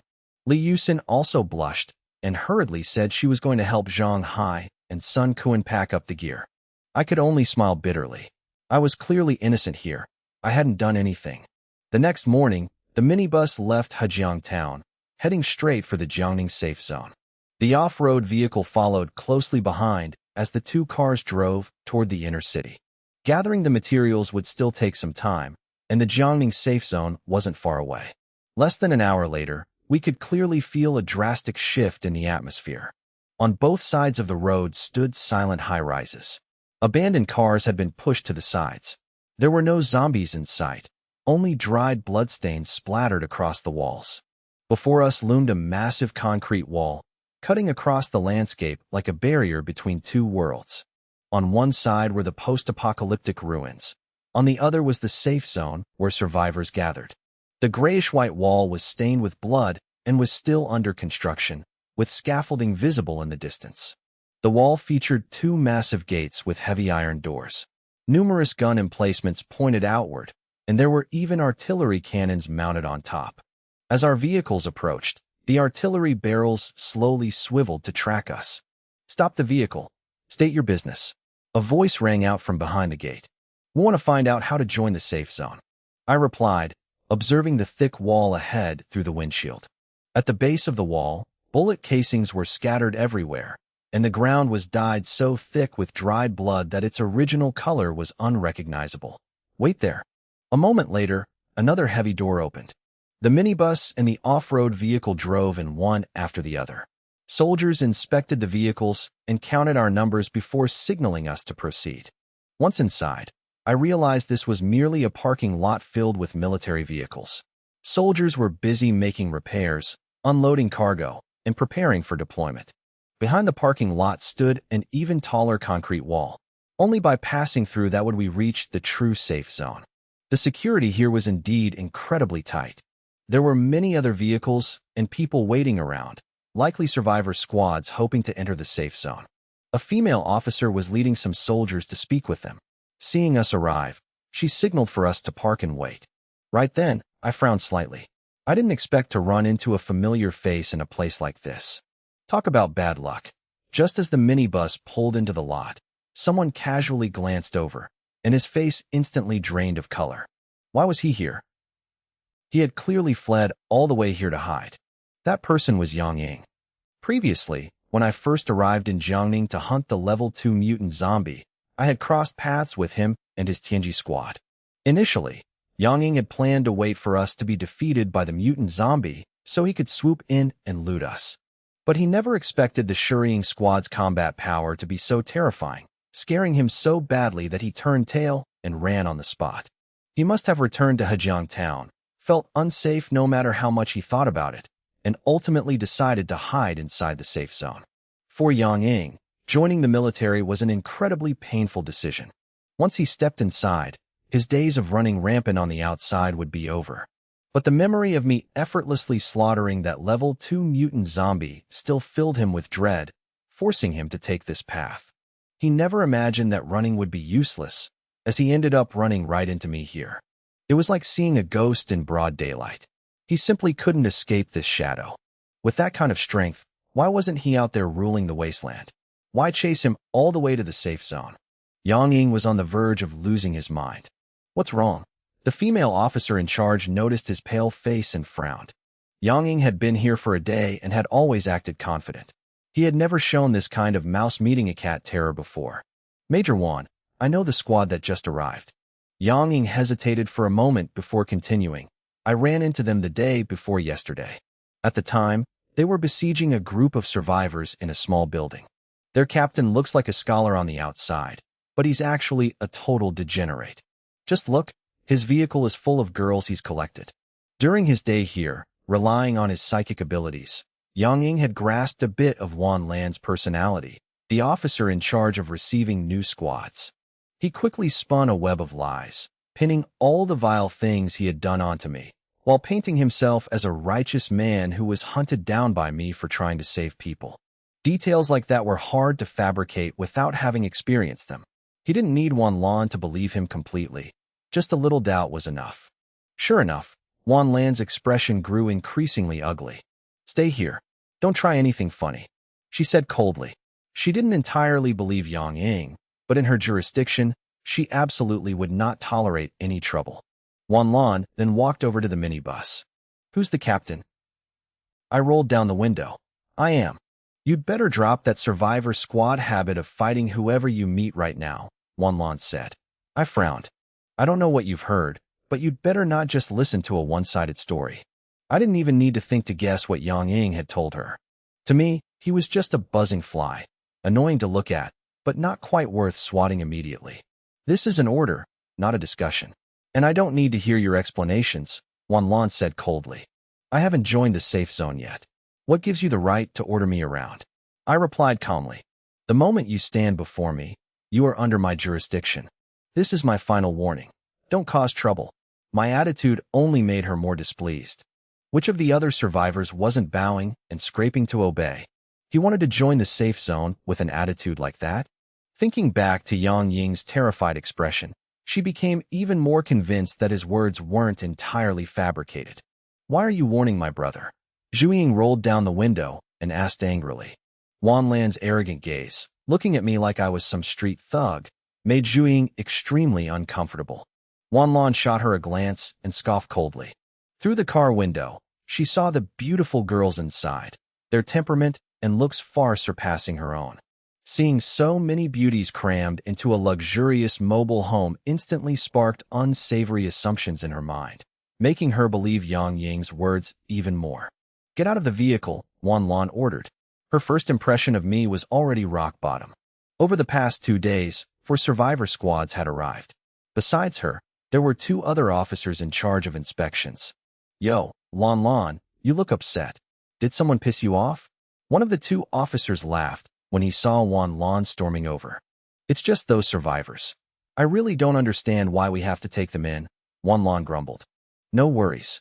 If someone rubs you the wrong way later, I'll make sure to inspect them thoroughly. The officer patted his chest, guaranteeing it.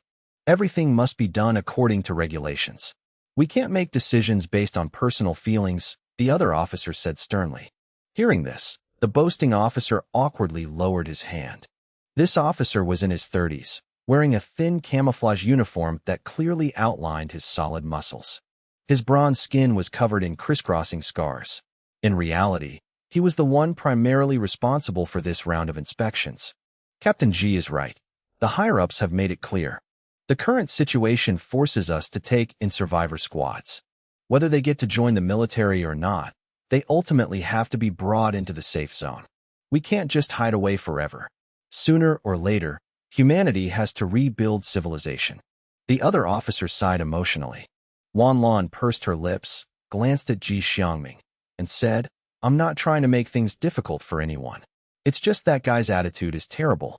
He'll be very hard to manage. If he refuses to follow orders, letting him join the military will only harm everyone, right? Those survivors out there only respect the strong anyway. Just beat them into submission, and they'll naturally obey orders. Captain G, beat him up later. I guarantee they'll bow their heads. The other officer chuckled. Exactly. Captain G is the strongest fighter in the First Army. How could a bunch of wandering survivors compare? Wan Lan smiled in agreement. Don't underestimate those survivors, Ji Xiangming replied coldly.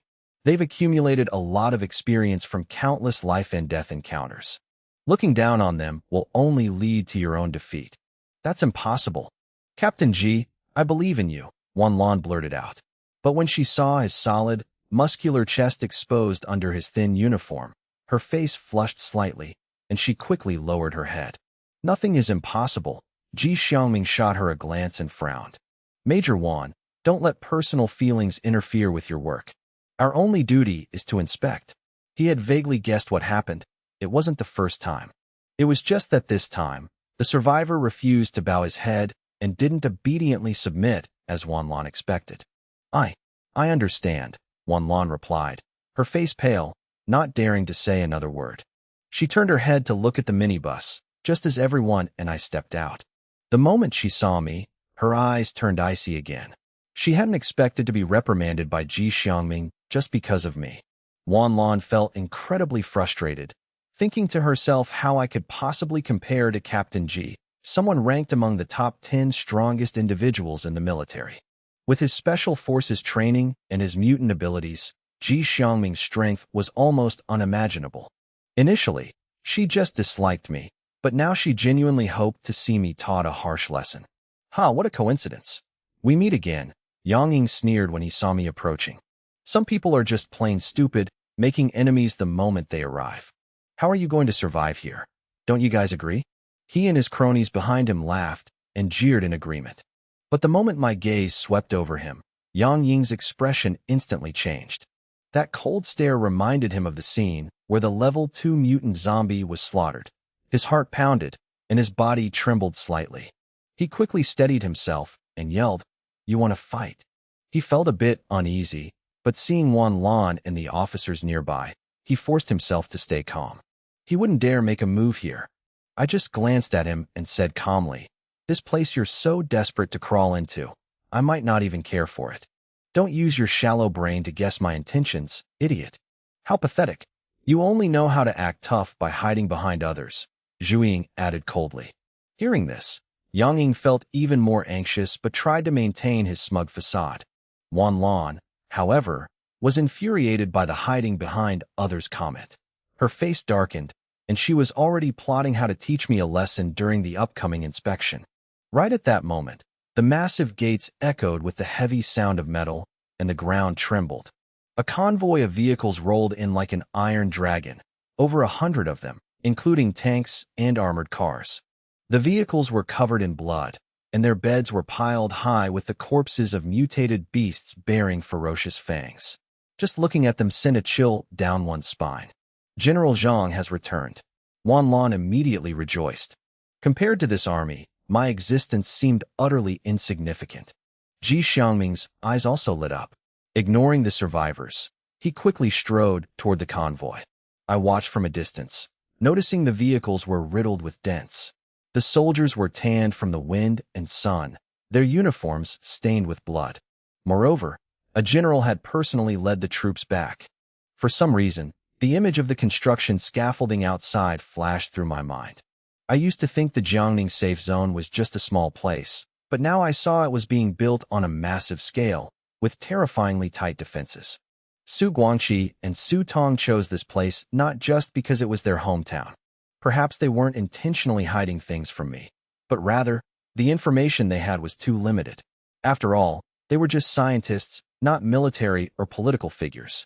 At this moment, the soldiers began jumping out of the vehicles one by one. From the lead armored vehicle, an old general in a crisp uniform stepped down. He took off his hat, revealing snow-white hair, but his eyes remained sharp.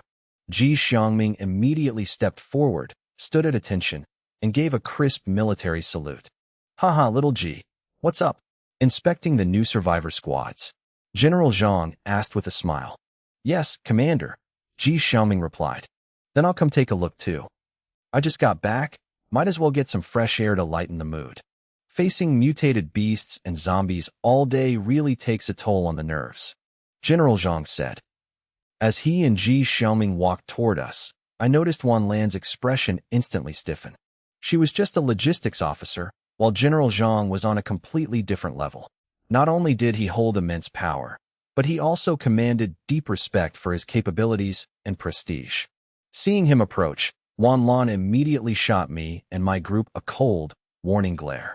"The general is coming. You lot better behave yourselves." She glared specifically at me. That look of disgust made me frown. I hadn't wanted to stoop to her level, but her attitude was getting out of hand, looking at me as if I were some piece of filth. "Willing to do anything just to curry favor with others," I said casually. "What did you say?" Wan Lan glared, asking furiously. "Undisciplined and insubordinate. You're just a survivor with a bit of power, and you think you own the place. You." I raised my hand and pointed behind her. Wan Lan's heart skipped a beat. She immediately shut her mouth and hurriedly turned her head. Not far behind her stood Ji Xiangming and General Zhang. "Why am I hearing someone getting scolded the moment I arrive?" General Zhang asked with a smile. "Who's the one being undisciplined, insubordinate, and acting like they own the place?" He looked toward our group. When his gaze landed on me, he paused slightly, then revealed an unconcealed look of astonishment. I also froze when I recognized him. What a coincidence! Wan Lan immediately stood at attention and saluted, then pointed straight at me, reporting to General Zhang. "This person intends to cause trouble in the safe zone and refuses to heed my warnings. I believe someone like him is not fit to stay in our safe zone." I quickly regained my composure, looked her straight in the eye, and said coldly, "When did I cause trouble? Just because I objected to your unreasonable warning, that counts as causing trouble?" Do you represent the safe zone, or did you just grant yourself the authority to represent it? Wanlan's face grew even uglier. The fact that I dared to speak like this in front of General Zhang clearly made her tremble with rage. You still dare to argue. It's obvious you're trying to cause trouble, she said urgently. What use is someone like you to the military? You're just a bad apple that'll spoil the bunch. So, in your opinion, this group brings no benefit to the military, which is why you oppose them joining the safe zone. General Zhang asked in a deep voice. Wanlan hesitated for a split second before nodding vigorously. Yes, she had completely lost control of her emotions. Yang Ying, standing nearby, was clearly laughing inwardly. In his eyes, I was too arrogant and didn't know how to bow my head. Offending Wanlan meant I'd be kicked out sooner or later. He even considered himself lucky to have run into a manager like her. As long as I left the safe zone, I would no longer be a threat to him. Meanwhile, he could stay here, grow stronger step by step, and if the opportunity arose, he even wanted to eliminate me permanently. But this squad has helped me immensely. General Zhang suddenly smiled, walked up to me, and extended his hand. Little Zhang, we meet again. General Zhang. He frowned. Old Zhang, I smiled, correcting my address. He then laughed heartily. To run into you again in this chaotic apocalypse, it truly is fate. I haven't even properly thanked you for helping us. Thanks to you, the scientists were safely escorted to Star City. No need to thank me, I said. I worked with you back at the Zhonghai safe zone and had a very good impression of you. Later, I heard you personally led troops to attack a mutant beast lair and were severely injured. Looking at you now, it seems you've fully recovered. I just don't understand why you're here at the Jiangning safe zone. I thought everyone from Zhonghai had retreated to Heiyuan. At this moment, Wanlan and Yang Ying were completely dumbfounded. Yang Ying stared wide-eyed at the scene before him, only one thought echoing in his mind. I really did run into a ghost. I turned to look at him, my voice ice cold. You and this major here must have been plotting to frame me, right? Yang Ying jolted and hurriedly yelled. What are you trying to do? This is the safe zone. Do you dare kill someone here? Even if you know the general, you can't just do whatever you want. Ji Xiangming, kick them out of the safe zone. General Zhang ordered. Ji Xiangming's expression changed, but an order was an order. He had to obey. Wanlan also turned pale, clearly not expecting General Zhang to value me this highly. Captain Jiang has made numerous contributions to humanity during this apocalypse, General Zhang said, his voice laced with anger. Just the fact that he rescued and escorted those scientists is enough to bypass any inspection. Yang Ying's face was drained of all color. But leaving the safe zone was fine too. At least he could truly run away, maybe even leave Jiangning altogether. Right at that moment, a loud engine roar erupted from my minibus parked behind us. Yang Ying was terrified. Were we planning to hunt him down? He completely broke down, having witnessed firsthand just how terrifying that minibus was. But if he didn't leave, I was standing right in front of him. General, this isn't right. We can't accept these people into the military, Ji Xiangming said to General Zhang. General Zhang shook his head. You don't understand. Even if Yang Ying and his crew joined the military, it wouldn't stop me from killing him. Back in the day, even though Commissioner Chu of Zhonghai hid in the central safe zone, once I put him on my blacklist, he still met a sudden, violent end. Get lost, I looked at Yang Ying and said coldly. In his panic, a flash of murderous intent crossed his eyes, and he roared, Old Fong. His number one subordinate, Fong Xingjin, immediately lunged straight at me. He was massive and struck with explosive power. His hands, like giant claws, aimed right for my head, intending to tear it off on the spot. I was already prepared. I leaned to the side, dodging with extreme grace, while simultaneously raising my gun. Without even looking, I aimed straight at his legs and fired 2 shots. The deafening gunshots rang out, blood splattered, and Fong Xingjin howled in agony as his massive frame crashed to the ground. Yang Ying didn't even bother looking at the fight behind him. A vicious glint flashed in his eyes as he suddenly lunged toward Wanlan, who was standing closest to him. Wanlan only felt dizzy, standing there in a daze. Right then, Yang Ying suddenly let out an agonizing scream. His eyes glazed over as he clutched his head and collapsed to the ground. Wanlan was shoved to the ground by him, letting out a shriek before snapping back to reality. She stared at the scene in disbelief, her body aching and her head spinning. By this time, Zhang Hai and Sun Kuan had already rushed over. One pointed a gun at Yang Ying's head, while the other aimed at Fang Xingjin's. Yang Ying's subordinates turned pale, not daring to move a muscle. These guys attacked first inside the safe zone. We'll take them outside to deal with them. No problem with that, right? I asked. Ji Xiangming had seen my swift, decisive actions with his own eyes. Moreover, my squad had a psychic mutant capable of completely subduing Yang Ying. They aren't people of the safe zone to begin with. As long as you don't kill them inside, I have no reason to stop you. Let's go, little Jiang. We need to have a proper talk today, General Zhang said. He then turned to Wan Lan, his eyes full of displeasure. And you, apologize to little Jiang for what you just said. Wan Lan trembled, looking at Ji Xiangming for help. He could only sigh inwardly, knowing all too well her personality and how she had been doing things lately. I'm sorry, Wan Lan lowered her head and said. This job doesn't suit you. Transfer to another position. General Zhang continued. Wan Lan's entire body shook, her face turning deathly pale. I got into General Zhang's modest military vehicle. The car drove through the safe zone gates, followed by my off-road vehicle carrying the two professors Su, Ran Xiu, and Li Yusin. So you came to the Jiangning safe zone this time to escort the scientists as well, General Zhang said, his voice full of emotion. I really must thank you. The importance of the two professors Su goes without saying. To any safe zone, they are invaluable assets. The more General Zhang thought about it, the more he felt his recent decision was correct. Otherwise, those two professors wouldn't have parted ways with me so easily. Not exactly an escort, I shook my head. Truth be told, it's more accurate to say they were rescued from the Heiyuan safe zone.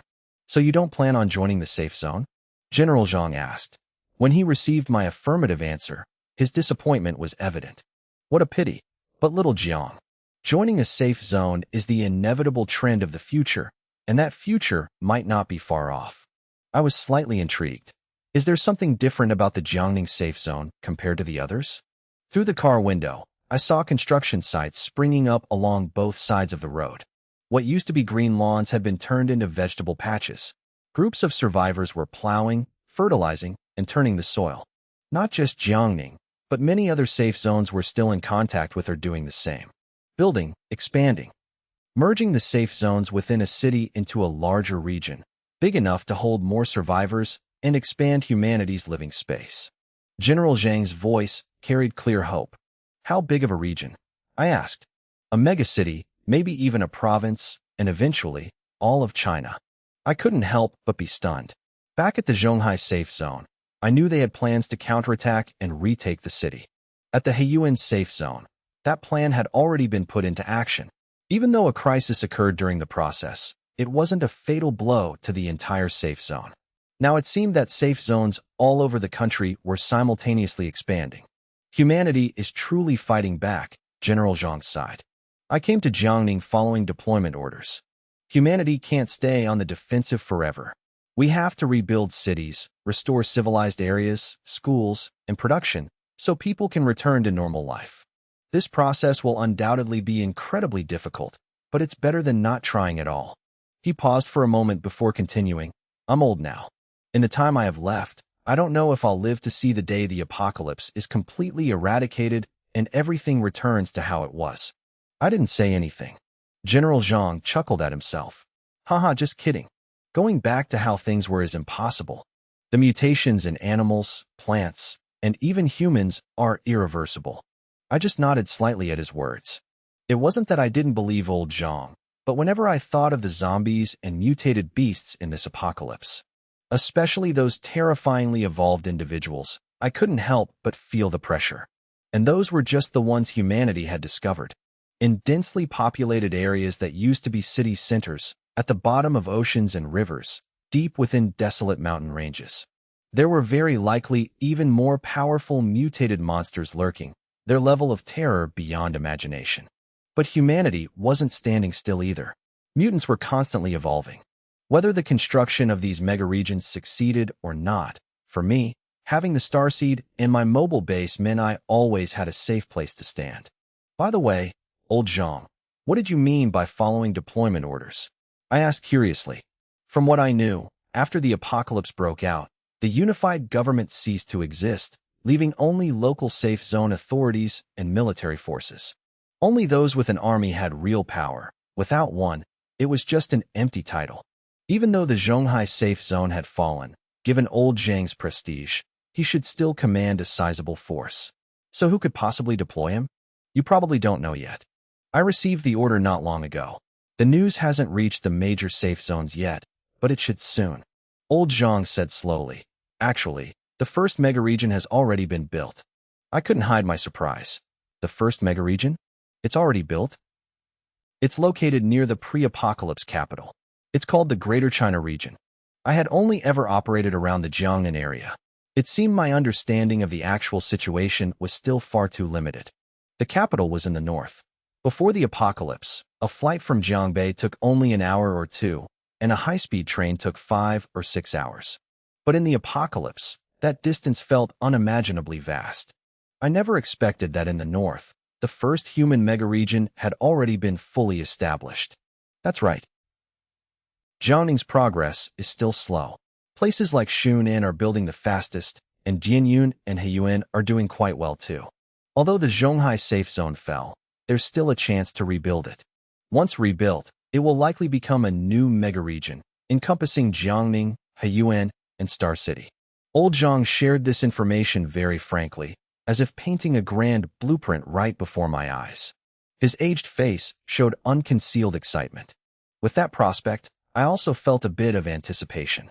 But what made me most curious was the Greater China region. Even Ran Shiyu, sitting next to me, looked visibly astonished, clearly finding it hard to imagine how such a massive region could exist. However, the Greater China region was too far away. I had no intention of risking a trip there just out of curiosity. Humanity is developing rapidly. I need to speed up my base vehicle's evolution too, I thought to myself. Oh right. Old Zhang suddenly said, seeing you reminded me of your ability, mechanical modification. In the process of building these mega-regions, we desperately need highly efficient vehicles with strong offensive and defensive capabilities. But our vehicles still can't compare to yours. A delegation from the Greater China region just arrived here. It's the perfect time for you to meet them. I frowned. My modification ability wasn't actually a mutant power, and I certainly couldn't modify vehicles for others. It's fine, Old Zhang chuckled. It's just a meeting. They also want to learn more about the situation of the survivors on our end. And you want to know more about the Greater China region too, right? I thought for a moment, then shook my head. Thank you, General, but there's really no need to arrange a private meeting for me. I had absolutely no idea what the situation was like in the Greater China region, nor how far the mutants there had evolved. Furthermore, the real reason they wanted to meet me was for this so-called modification ability that I didn't actually possess. Recklessly making contact would only bring unnecessary trouble. Currently, the strength of the minibus and the Shuriing squad still wasn't enough to go head-to-head with the military. Haha, it's your personal choice. Old Zhang was a bit disappointed but didn't force the issue. Well then, just rest easy and stay in the safe zone for a while. It might be a bit dull here, but at least it's safe. If you need anything or run into any problems, just come find me. Stay? I never intended to linger in the Jiangning safe zone. The two professors Su had been safely handed over, so my mind was at ease. There was no need for a long-term stay. Even with the human mega-regions being urgently built, I couldn't waste my time here. But there is one thing I'd like to ask for your help with, General, I said. Speak, Old Zhang replied immediately. The two professors Su were incredibly valuable talents, and the Jiangning safe zone was in desperate need of people like them. Old Zhang clearly wanted to thank me, and if there was anything he could do to help, he was more than willing. I remember there's an airport in Jiangning, right? I continued, I want to scavenge some materials from the planes. Just give me the route and the current situation there, and that'll be enough. The list of materials I gave He Junhong included several composite materials that were very hard to find. Even though he was trying his best, I still wanted to prepare a backup plan. Airplanes used a massive amount of composite materials. Finding just a few planes would yield a huge haul. This was only the second evolution, and future upgrades would require even more materials. I knew it was time to restock my material reserves. Last time I passed through Jiangbei, I had considered checking out the Jiangbei airport, but the distance was too great, so I had to give up. Jiangbei Airport and Jiangning were in completely opposite directions. Now that I was in Jiangning, I figured I might as well check out the situation at the Jiangning airport. You're talking about Jiangning Airport? Old Zhang paused, a look of difficulty crossing his face. I immediately had a bad feeling and asked, is Jiangning Airport currently in use? Previously, information was mainly broadcast via radio, but not every safe zone made their entire situation public. Nowadays, transporting people between safe zones relied heavily on aircraft. Jiangning Airport had been taken over by the military and was undergoing repairs. However, it was never a major airport to begin with, and its aviation operations were restricted even before the apocalypse, so very few planes were parked there. Moreover, no place had the capacity to manufacture new planes anymore, so the remaining ones couldn't be dismantled casually. I nodded in understanding, but I couldn't help feeling disappointed. Gathering all the materials just got a whole lot harder. As for Jiangbei, we'll be launching a recovery operation soon. That day isn't far off, Old Zhang continued. It's just a pity we don't have enough power to restore the high-speed rail line from Jiangning to Jiangbei. In the apocalypse, transportation was indeed a massive headache. If it weren't for that, Old Zhang wouldn't have cared so much about my so-called modification ability. If that ability could truly be applied to the military, the benefits would be astronomical. Unfortunately, I had declined, whether because I didn't want to or because I genuinely couldn't modify vehicles for others. So that means Jiangbei will also be part of that mega-region in the future? Li Yusin asked in surprise. It made sense. Jiangbei was a mid-sized city with fairly complete infrastructure and industry, and there were still quite a few survivors there. By the way, when the military retakes Jiangbei, I hope you can help a friend of mine. I suddenly remembered and recounted the situation of the small settlement I encountered while passing through Jiangbei, mentioning the name Luo Ming. This was the extent of what I could do for him. Luo Ming. I'll keep that in mind. Rest assured, Old Zhang said seriously. Old Zhang was a man of his word. Since he said it, I could put my mind at ease. Once the mega-region was established, Luo Ming would likely have a better life too. In the apocalypse, for an ordinary person, that was more than enough. I can't help with the airport, but if you're just looking for aircraft, I do have a piece of information that might be useful. Old Zhang continued. While later, Ran Xiu and I left the Safe Zone Command headquarters, holding a map of the Jiangning area. The two professors Su had been personally escorted by Old Zhang to the Biological Research Institute, and Li Yusin went with them. There wasn't just one research institute in Jiangning, but several. They were all located behind the command headquarters and heavily guarded by the military, so I was completely at ease regarding their safety. Inside the Jiangning safe zone, there was a guard post every few steps, and patrol squads were everywhere. The people passing by were all survivors engaged in labor, cleaning the streets, clearing rubble, and repairing houses. Some were sorting clothes, scavenging clean items from roadside shops and warehouses, and organizing them by gender and size, completely ignoring brands or price tags. In this safe zone, aside from the elderly and young children who couldn't work, everyone had to participate in the construction. Passing by the clothes sorting area, I glanced at Ran Xiu and stopped. Is this scarf for sale? I asked a person who looked like a manager. Normally, these are distributed to everyone. The person shook their head. I thought for a moment, then pulled a chocolate bar from my pocket. What about for this? The manager's eyes instantly lit up, and they nodded repeatedly. Yes, yes. Even in a relatively well-established safe zone like Jiangning, chocolate was a rare luxury. In the apocalypse, clothes might not hold their former value, but that was only compared to food. Especially in winter, clean, warm clothes were hard to come by, requiring people to risk venturing into dangerous areas to scavenge and transport them back. A single chocolate bar like this was not only enough to trade for the scarf, but also left enough value to buy a few more items. I picked out a few sweaters, stuffed them into a bag, and handed them to Ran Xiu. When we get back, you and Yusin can pick the colors you like. MHM. She hugged the large bag of clothes to her chest, looking like she was holding a teddy bear, which only accentuated her petite figure. And this, I gently wrapped the white scarf around her neck. The soft scarf bundled up her neck and covered her small hands, making her face look even tinier. Ran Shiyu looked at me quietly. Thank you. No need to be so polite with me, I smiled. I noticed her ears turned slightly red. Just because she glanced at the scarf, I bought it for her and even wrapped it around her neck myself, stirring a faint flutter in her heart. Then she suddenly remembered something. Oh right, is there anything special on the map old John gave you? Right here, I opened the map to show her. There was a circled area on it. 2 helicopters crashed here. The wreckage should still be in this area. I said, helicopter rotor blades are made of composite materials. Even though we'd only find helicopters instead of the large airplanes I wanted, having some materials was better than nothing. Moreover, according to old Zhang, the 2 helicopters weren't flying very high when they crashed, so the wreckage might still be relatively intact. Is that area dangerous? Ren Shiyu asked. 2 helicopters crashing at once. No matter how you looked at it, it didn't seem like a safe place. Not necessarily, I replied. This area is within the city limits, but it's not the center. If it's just zombies, the minibus can handle it without a problem. The minibus had undergone multiple upgrades, and I was very confident in its safety. We won't be staying in Jiangning for too long. Since there are 2 helicopters waiting for us there, we can't pass them up. I smiled. MHM. Ran Shiyu nodded slightly. Since I said so, she naturally wouldn't object, and she trusted me. The 2 of us strolled down the streets of the Jiangning safe zone, feeling almost like we were walking down a pre-apocalypse street. Ran Shiyu hugged the clothes, and I walked beside her.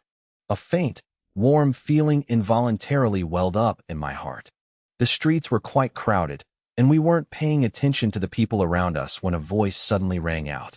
From a distance, I thought my eyes were playing tricks on me. I can't believe it's really you, Ran Shiyu.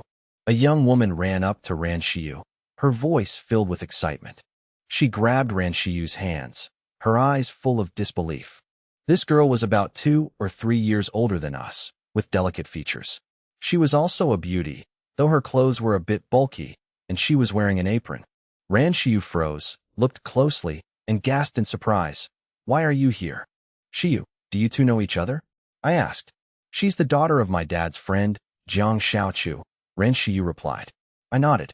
Ran Shiyu was the heiress of the Ren group, a true young lady of high society. Naturally, her father's friends also had extraordinary backgrounds. Before the apocalypse, Jiang Xiaochu's father was the CEO of a famous internet company. Logically, their family should have been relocated to the safe zone early on.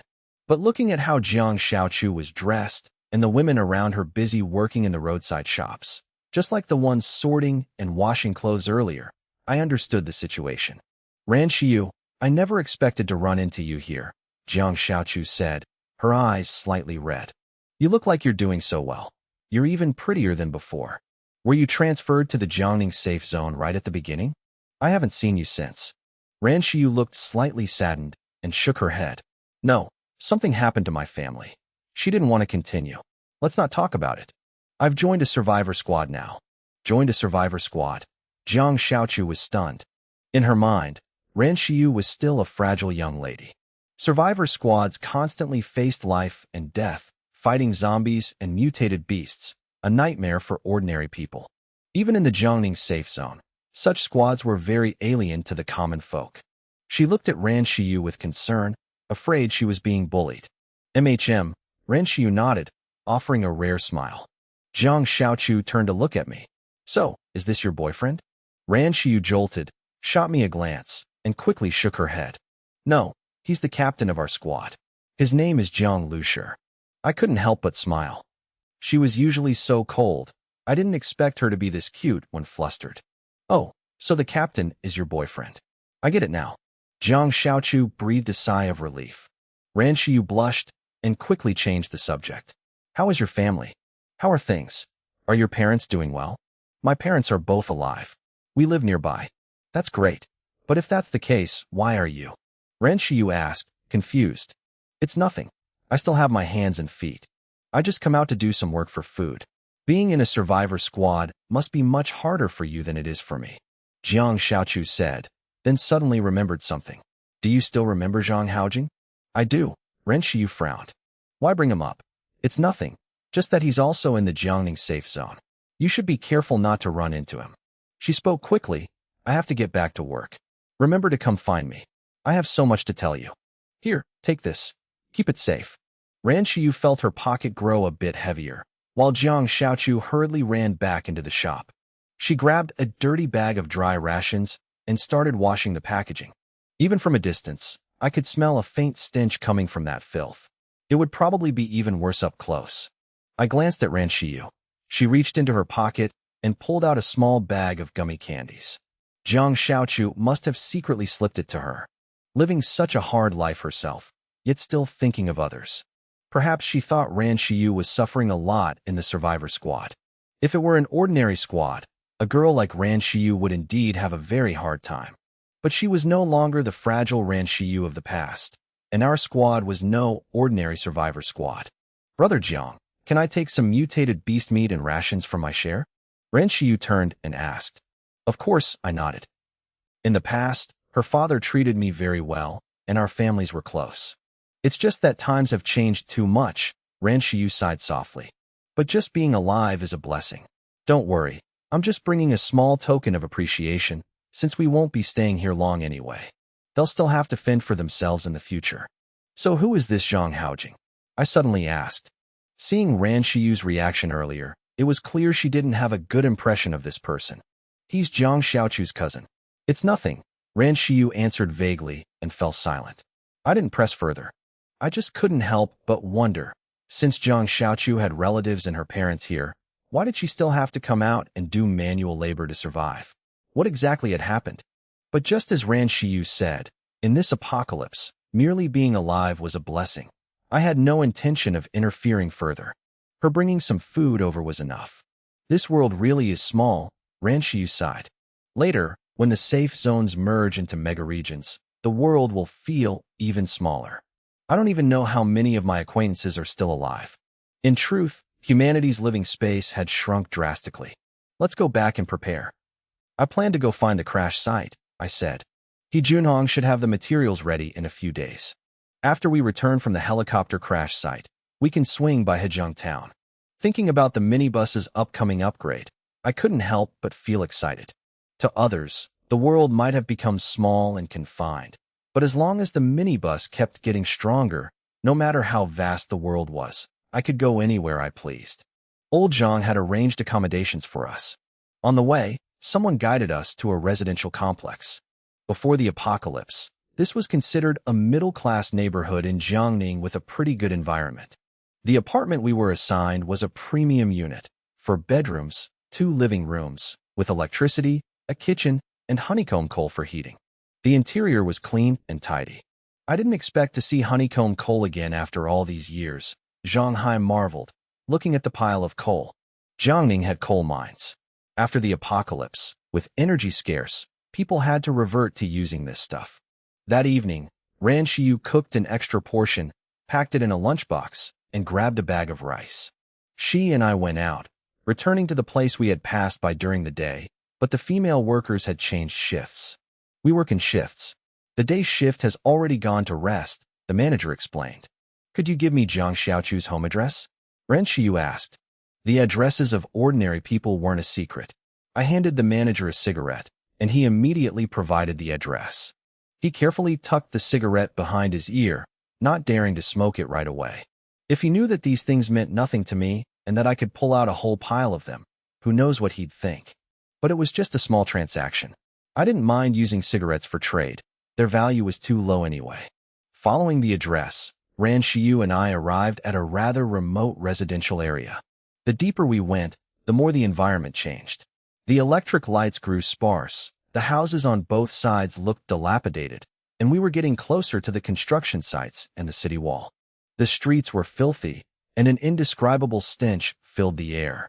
Finally, we stopped in front of a bronze-colored door. Who is it? A woman's voice called out when we knocked. I'm a friend of Jiang Xiaochu, Ran Shiyu replied. The door opened, revealing a woman around 27 or 28. Her lipstick was bright, and her clothes were quite neat for the apocalypse. She looked Ran Shiyu up and down, then frowned. You're looking for Jiang Xiaochu? Yes, is she here? No. Then where are her parents? Not here, the voice sounded impatient. Right then, a man's voice echoed from inside. What's all the noise about? A man in his 30s walked out. He wore a neat uniform, his hair slicked back, looking quite dapper. Initially, he looked annoyed, but the moment he saw Ran Shiyu, his expression instantly changed. Isn't this Ran Shiyu? Zhang Haojing, why are you here? Ran Shiyu was stunned. This is my house, he replied. Come on, Shiyu, come inside. Don't stand out there. Ran Shiyu frowned slightly. Where are Xiaochu and her parents? Isn't this their house? Oh, I took them in. They're working at the coal mine right now. The coal mine. Ran Shiyu had never experienced it, but I knew it was grueling, filthy work. According to her, Jiang Xiaochu's parents were over 50, yet they still had to work the night shift. Jiang Xiaochu worked during the day, and they worked at night. It was clear they never got a moment's rest. Why do they have to do that? Weren't they protected from the very beginning? Ran Shiyu asked. That was in the past. Now that they're in Jiangning, what special treatment is left? I'm the one feeding the whole family now. Zhang Haojing said dismissively. Ran Shiyu, it's rare for us to meet. Come in and have a meal. You, go make some food. He turned to the woman beside him. No need. We've already eaten, Ran Shiyu replied. The woman glared at Zhang Haojing in annoyance, but her eyes quickly locked onto the lunchbox Ran Shiyu was carrying. You even brought things over? You're too polite. I brought these for Xiaochu and her parents. You really didn't have to. I can take care of their meals just fine. Zhang Haojing smiled. Just then, footsteps echoed from the stairwell. Jiang Xiaochu and her parents appeared. Ran Shiyu? Brother Jiang? Jiang Xiaochu was stunned to see us standing at the door. Ran Shiyu's cold expression suddenly softened, and she smiled. Xiaochu, are you and your parents doing well? After the apocalypse, Jiang Xiaochu's parents had visibly aged. Their faces were exhausted, but they still maintained a dignified demeanor. Seeing Ran Shiyu, they were overjoyed. They only asked about her life and didn't bring up her family. Shiyu, why did you join a survivor squad? There's no future in that. Only joining the military or the government offers stability. You're a girl. Living a peaceful life is enough. Quit the squad and come live with us. I'll arrange a good job for you. Zhang Haojing chimed in from the side. Ran Shiyu ignored him and simply handed the lunchbox and bags to Jiang Xiaochu and her parents. This is just a little something from me. Oh my. Don't refuse. Jiang Xiaochu had no choice but to accept. As soon as she opened the box, she froze. The roasted mutated beast meat gave off a mouth-watering aroma. Both Zhang Haojing and the woman beside him were shocked. Mutated beast meat. And it was a prime, fatty cut, freshly cooked, not dried meat. And that was just the first tier. Opening the second tier revealed fresh, vibrant green vegetables. Zhang Haojing's eyes widened. In the apocalypse, the most scarce thing wasn't meat, but fresh vegetables and fruits. Farming land was limited, and fresh produce was prioritized for scientists. Even high-ranking officers had to wait in line, let alone someone like him. For ordinary people, having dried vegetable soup was already considered a luxury. Jiang Xiaochu and her parents couldn't believe their eyes either. And these? I handed them the bag of rice. They were still in shock, but Ran Shiyu insisted on shoving it into their hands. This bag is 50 pounds. It's too much. There's more. Ran Shiyu took off her small backpack. Inside was honey, canned fruit, and a few other items with expiration dates that would go to waste if kept too long. I had plenty in my storage. With the minibus, places ordinary people couldn't reach became my scavenging targets. Looking at the amount of supplies brought over, Zhang Haojing and the woman were completely dumbfounded. Too generous. Let me help you, Xiaochu. My God, Ran Shiyu. You're too kind. Zhang Haojing snapped out of it and reached out to help. The woman also hurriedly tried to grab the lunchbox. Right at that moment, she swayed, her eyes turning glassy. Don't touch it, Ran Shiyu said. Her voice sounded like a command. The woman nodded blankly, stepped aside, and stood perfectly still. I won't touch it. I won't touch it. Zhang Haojing was stunned. He hadn't expected Ran Shiyu to be a special mutant, and a powerful one at that. Shiyu, what are you doing? Her aura instantly turned icy. I gave these things to Xiaochu and her parents. If you dare touch them, I won't let you off. If I find out you're mistreating them, I won't let that slide either. And don't call me that. We aren't close. Zhang Haojing froze. Ran Shiyu's gaze made him instinctively want to nod, but then anger flared up inside him. Ran Shiyu, what gives you the right to lecture me? You were this arrogant before the apocalypse. Do you think you're still the princess of the Rin group? Let me tell you, things are different now. In front of me, you're just a... His words were abruptly cut off. Because in that split second, before he could even react, the young man standing next to Ran Shiyu had pressed a gun squarely against Zhang Haojing's forehead. It all happened too fast. Before he could even comprehend what was going on, it felt as if the gun had always been there. A chilling dread instantly spread through his entire body. If this guy really wanted to kill him, would he even have time to react? What are you doing? You can't just kill people here. Zhang Haojing stammered. I don't care, I replied, my voice dead calm. I could clearly see he didn't think I was joking. My eyes were cold enough for him to understand that I would absolutely pull the trigger. He started to panic. Who was this guy? To disregard the military and casually talk about killing someone right inside the safe zone? Shiyu? No, Miss Run, I understand. I'll listen to you. Tell your friend to calm down. Zhang Haojing swallowed hard and said hurriedly. He had compromised. Because he could clearly feel that I could kill him at any moment. Ran Shiyu looked at him coldly, then glanced at me, her voice softening slightly. Brother Jiang, let him go. Zhang Haojing, you're right. Things are different now. Her voice remained cold.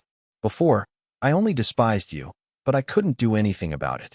But now, if you do anything to make me despise you again, I won't let you off. Xiaochu, we're leaving. She turned to Jiang Xiaochu and said, if anything happens, come find us. With that, she handed her the address of where we were staying. Hearing this, Zhang Haojing's expression instantly changed. That place was a residential area reserved for the elites of the safe zone, located within a protected sector. Even though it wasn't the absolute center, it definitely wasn't a place ordinary people could just walk into. He had always thought that after the apocalypse, his status had far surpassed Ran Shiyu's, and that he could finally make her bow to him. But he never expected. The gap between them was even wider than before. She still stood higher than him, and she still looked down on him just the same. Even the man she brought with her was unimaginably stronger than him. Only after Ran Shiyu and I left did Zhang Haojing dare to breathe a sigh of relief. The woman beside him also snapped out of it, her face filled with terror. What just happened? She had actually remained conscious the whole time, but she completely lost control of her body. That feeling sent shivers down her spine. Ran Shiyu looked frail, but remembering her gaze from earlier still made the woman tremble uncontrollably. At this moment, Jiang Xiaochu shot her a glance, then hugged the box and walked inside with her parents. Hey, you. The woman was about to explode in anger but was pulled back by Zhang Haojing. Didn't you see the look in Jiang Xiaochu's eyes? She shrieked. Does she think she has someone backing her up now? Who were those two anyway? How could they be so arrogant? She had some decent looks and was an 18th-tier model before the apocalypse, relying on her appearance to cling to Zhang Haojing. Although she wasn't living in luxury anymore, she was still doing quite well in the apocalypse. Because of this, Ran Shiyu's attitude today made her feel deeply humiliated. Even Jiang Xiaochu, who had always swallowed her pride, dared to look at her like that. It was obvious they had no intention of handing over the things they were holding. Isn't Jiang Xiaochu going to walk all over us from now on? Are we just going to let them bully us like this? Enough. Shut up. Zhang Haojing snapped irritably. He felt wrong too. He had never run into Ran Shiyu in the Jiangning safe zone before, nor had he ever seen the man with her. If they were important figures, there was no way he wouldn't know them. But he still didn't dare act rashly. Just where they lived was enough to make him wary. Let me go ask around and see who they are, he said, his face dark. He used to have an interest in Ran Shiyu. Seeing her again today, he had even secretly rejoiced. He never expected it to end so miserably. After leaving the building, Ran Shiyu stood downstairs for another minute before saying, let's go. She did that to ensure Zhang Haojing wouldn't dare touch the things she gave Jiang Xiaochu's family. Who is Zhang Haojing? I asked. I could clearly feel that Shiyu absolutely despised him. He was a playboy in our circle back then, she said briefly. He used to pursue her, just one of the countless guys who wanted to claim her. But she never gave him the time of day. He had a bad reputation and no real abilities, only relying on the Jiang family's company to strut around arrogantly. Uncle Jiang and his family were evacuated early as elites. They probably brought him along out of the goodness of their hearts, she continued. After all, he is Xiaochu's cousin. In the early days of the apocalypse, the Jiang family must have taken care of him a lot. But after he awakened his mutant ability, he wasn't strong enough to protect anyone. Instead, he started suppressing them. I understood. She knew this man's true nature all too well. Now that she had psychic abilities, her judgment was even more accurate. We should mention this to Professor Su, I said. Jiang Xiaochu's father was a network expert. Even though the network wasn't restored yet, they would need people like him sooner or later. The Jiangning Safe Zone definitely wouldn't turn away talent. Just giving them a technical job and a private apartment would completely change their lives. Ran Xiu nodded slightly. Besides her younger sister, she had no other family left. Helping those who were once close to her brought her a sense of relief. Spending the night in the Jiangning Safe Zone, I slept very deeply. The place was quiet and spacious, offering a rare sense of comfort in the apocalypse. I could even hear the soft, steady breathing of Ran Xiu and the others. Before I knew it, I had fallen completely asleep under the silent night sky. But early the next morning, I suddenly shot up in bed, my heart pounding wildly, cold sweat soaking my back. A look of sheer terror was plastered across my face. Starseed. I clutched my head and immediately summoned it. The control panel appeared before my eyes. My status was normal, there were no anomalies. But I remembered very clearly that in my dream just now, I had heard a notification from the Starseed. Warning. Dangerous signal detected. Danger level, maximum alert. I had never heard of this level of warning before. Just the phrase alone was enough to show this was a direct threat to my life. Since the apocalypse began, the Starseed had never detected any real danger. At most, it was just special energy. So what exactly was this dangerous signal? Starseed, what is the danger you detected? I asked. Immediately, the mechanical voice rang out, unable to notify. At least tell me what kind of threat it is. Zombies? Mutated beasts? A mother beast? Or mutated plants? I continuously guessed, even considering the possibility of a massive insect hive. Negative. The current danger is targeting the Starseed itself. Targeting the Starseed. My heart suddenly clenched. In this apocalypse, the reason I was still alive and could continue surviving was because of the Starseed, or in other words, the base vehicle. The Starseed was bound to my brain. If it was in danger, that meant I wouldn't survive either. Where is the danger coming from? Where is it? I pressed urgently. Precise information is still being probed. Unable to notify it this time. I punched the bed hard. I had just enjoyed a peaceful night, only to wake up to such a terrifying warning.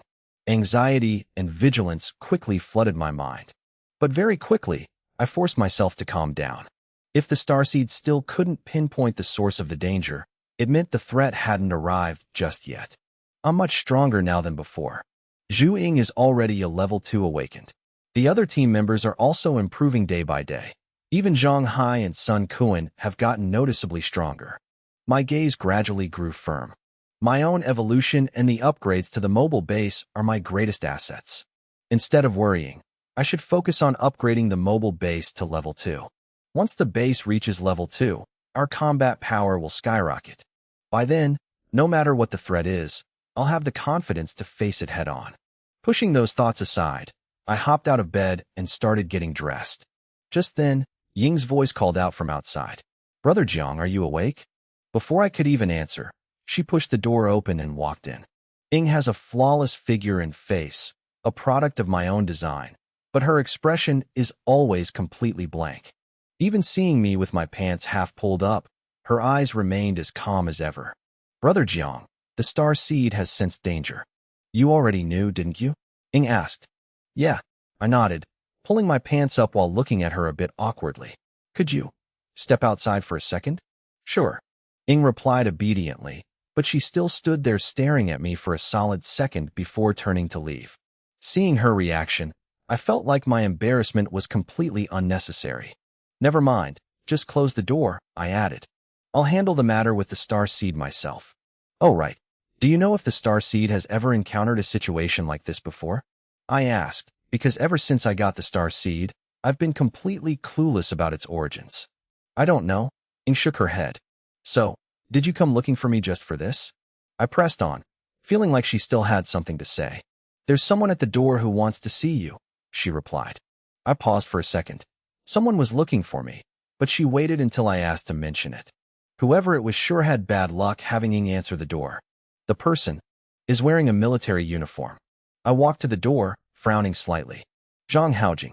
Over a dozen people stood outside, including Zhang Haojing, whom I had met last night. He was in uniform, and so were the others. Among them was an officer radiating a fierce, intimidating aura. Are you guys here to cause trouble? I asked calmly. Zhang Haojing had overheard our address last night, but I didn't expect him to bring people over first thing in the morning. But even though they had numbers, I wasn't worried in the slightest. Inside, Zhu Ying and the others heard the commotion and stepped out one by one. Seeing my attitude, Zhang Haojing cursed inwardly. The officer beside him spoke up. Arrogant, just as expected. Talking like that inside the safe zone. You're probably the one looking for trouble. They came with over a dozen men, yet I showed no fear. My indifference made them feel slighted. This obviously rubbed them the wrong way. Haha, Captain Guan, it must be a misunderstanding. Zhang Haojing quickly tried to smooth things over. He turned to me. Captain Jiang, right? You've got it all wrong. I'm just here today accompanying Captain Guan. Captain Guan was a major, still very young, only in his early 20s. Under orders from the higher-ups, you guys are heading out to find the helicopter, right? He spoke in a cold, strictly business tone. We need to recover some data from the chopper, so we'll be tagging along with you. After receiving the orders, Zhang Haojing had taken the initiative to tell him about us. According to him, I was capable but had a terrible attitude and was quite arrogant. It wasn't hard to see why he'd think that. Captain Guan was young and had achieved quite a bit in the apocalypse, so it was natural for him to be a little full of himself. Looking at our bus full of beautiful women, he could only offer a wry smile. The one who went to wake him up was also a beauty, and it was obvious I had just rolled out of bed. My attitude matched exactly what Zhang Haojing had described. Having to operate with a team like this made Captain Guan incredibly frustrated. Tagging along is fine, I said, but we're just traveling together. Don't expect any coordination. I could see the arrogance in Captain Guan's eyes. He definitely wanted to assert dominance over me, but I had no reason to yield. I only agreed out of respect for old General Zhang, who had provided me with the intel this time. Captain Guan frowned. I dared to refuse coordination? Did he really think they desperately needed to cooperate with my team? He replied coldly. When trouble hits, don't come crying to us for help. We move out in an hour. With that, Captain Guan turned and walked away.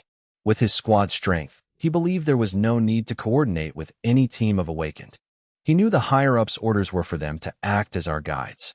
The renowned Black Panther Special Forces being reduced to guiding a survivor group was already insulting enough, let alone the fact that I flat-out refused to cooperate.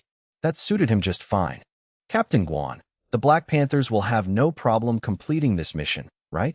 Zhang Haojing asked with a smile as he walked beside him.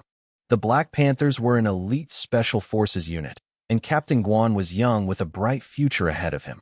Naturally, Zhang Haojing wanted to butter him up. If it's just recovering data, it's a walk in the park, Captain Guan said. But there's also a recon mission. We're preparing to reclaim that area. Besides the Black Panthers, there are 2 other squads operating in that sector.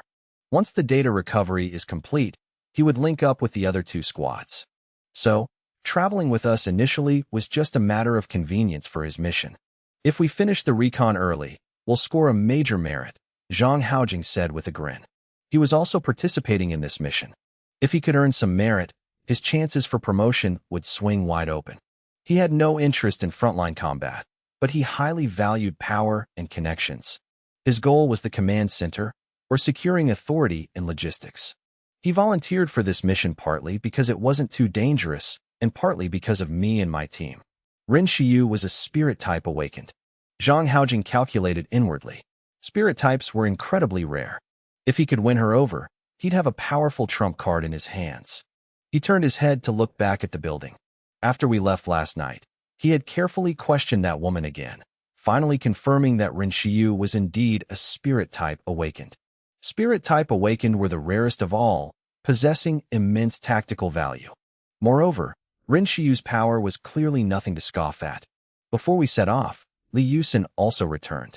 Thank goodness I made it back in time this morning, she said, pouting slightly. Otherwise, you all would have left, and I'd be the only one left behind. By the time she arrived, we had already gathered downstairs. You don't have to come, I said with a smile. No way, Li Yusin shook her head. I'm a member of this team too. With that, she stepped onto the bus and sat down on the sofa. Last night, she had settled her grandfather and mother in nicely. The conditions in the Jiangning safe zone weren't much worse than Zhonghai or Heyuan before. Though it couldn't compare to the future Huaxia megazone, Jiangning would sooner or later become a megazone itself. With the two Professor Seuss staying here, their safety and livelihood were guaranteed. I smiled faintly. As I stepped onto the bus, a hint of solemnity flashed in my eyes. The danger targeting the star seed. I had no idea when it would strike. Let's move out. Zhang Hai and Sun Kuan drove the Dongfeng armored vehicle, following behind the bus as we headed toward the safe zone's gates. At the parking lot by the gates, 5 or 6 military trucks and 2 off-road vehicles were already waiting. Painted on the side of each vehicle was the emblem of a hunting black panther. Captain Guan, Zhang Haojing, and the others were standing by the vehicles. As the bus and the Dongfeng armored vehicle approached, everyone turned to look. I heard this bus is pretty badass, Zhang Haojing said. He had tried to dig up every piece of information he could about us. The incident at the parking lot yesterday had already spread everywhere. Old General Zhang held me and this bus in extremely high regard. But it doesn't look like anything special, he muttered, leaning against the military truck beside him. Compared to our rides, it doesn't stand out at all. The truck beds were reinforced with thick steel and sturdy metal frames, complete with impact-resistant materials. Even if attacked by mutated beasts, they wouldn't be easily damaged. The engines had been modified, allowing them to reach incredible speeds when accelerating. Even in the Jiangning safe zone, not every squad had gear like this. In comparison, the bus looked far too ordinary. Our vehicles are nothing special, Captain Guan said, his eyes suddenly narrowing. That bus probably has its own quirks. But the truly badass one is that vehicle over there. Virum, virum, virum. A deafening roar echoed out, and I instinctively turned to look. An incredibly eye-catching, bright red truck was approaching. On both sides of the cab were massive exhaust pipes like smokestacks, and the back looked like it was hauling a literal rocket. Thick black smoke billowed from the exhausts, and even the tail of the rocket was spewing heavy black smoke. What kind of truck is that? I was a bit surprised. It was my first time seeing a vehicle like this. I think I've heard of it, Zero suddenly spoke up. It might be a shockwave truck. A shockwave truck uses 3 jet engines. Its top speed can exceed 600 kilometers per hour. I was instantly stunned. Over 600 kilometers per hour? The fuel consumption must be astronomical. It would probably burn through its tank in just 10 minutes. Not exactly, Rin Xiu shook her head. I've seen a real shockwave truck at an airshow before. It's only used for exhibition races against airplanes. This one is probably just a replica modded to look like it. Ah, that makes sense, I nodded. If it were a real shockwave truck, it really would just be for show. Speeds over 600 kilometers per hour. Just thinking about it gives me the chills. I started to feel a bit intrigued by the original shockwave truck. Before the apocalypse, a few supercars could hit 400 kilometers per hour, but in the apocalypse, supercars were completely useless. If a bus or a truck could reach those speeds, now that would be truly terrifying. Brother Jiang, there's only one real shockwave truck in existence. It was built in 1984 and has been continuously upgraded ever since. Ren Xiu saw right through my thoughts and said with a smile, only one. I was a little disappointed. Even before the apocalypse, getting my hands on it would have been nearly impossible, let alone now. I glanced at the modded red truck. Perhaps the person who modded this truck shared the same desire as me. Screech. The red truck pulled a flashy, wide drift before coming to a halt, drawing admiring gazes from Zhang Haojing and the others around. The doors opened, and 2 men stepped out one after the other. The driver wore glasses and had a refined, scholarly look, completely clashing with such a badass ride. The other man scanned the area the moment he stepped down. On his back, he carried a cloth-wrapped weapon shaped like a massive broadsword. His cold gaze made it clear he was someone who had survived countless life-and-death battles. Very strong awakened energy waves, Zhu Ying spoke up. Even Zhu Ying could sense it, proving that these two were either level 2 awakened or very close to it. I made a mental note of it. Captain Bai, Mr. Min, Zhang Haojing recognized them immediately and hurried over with a look of admiration. This is the Howler, right?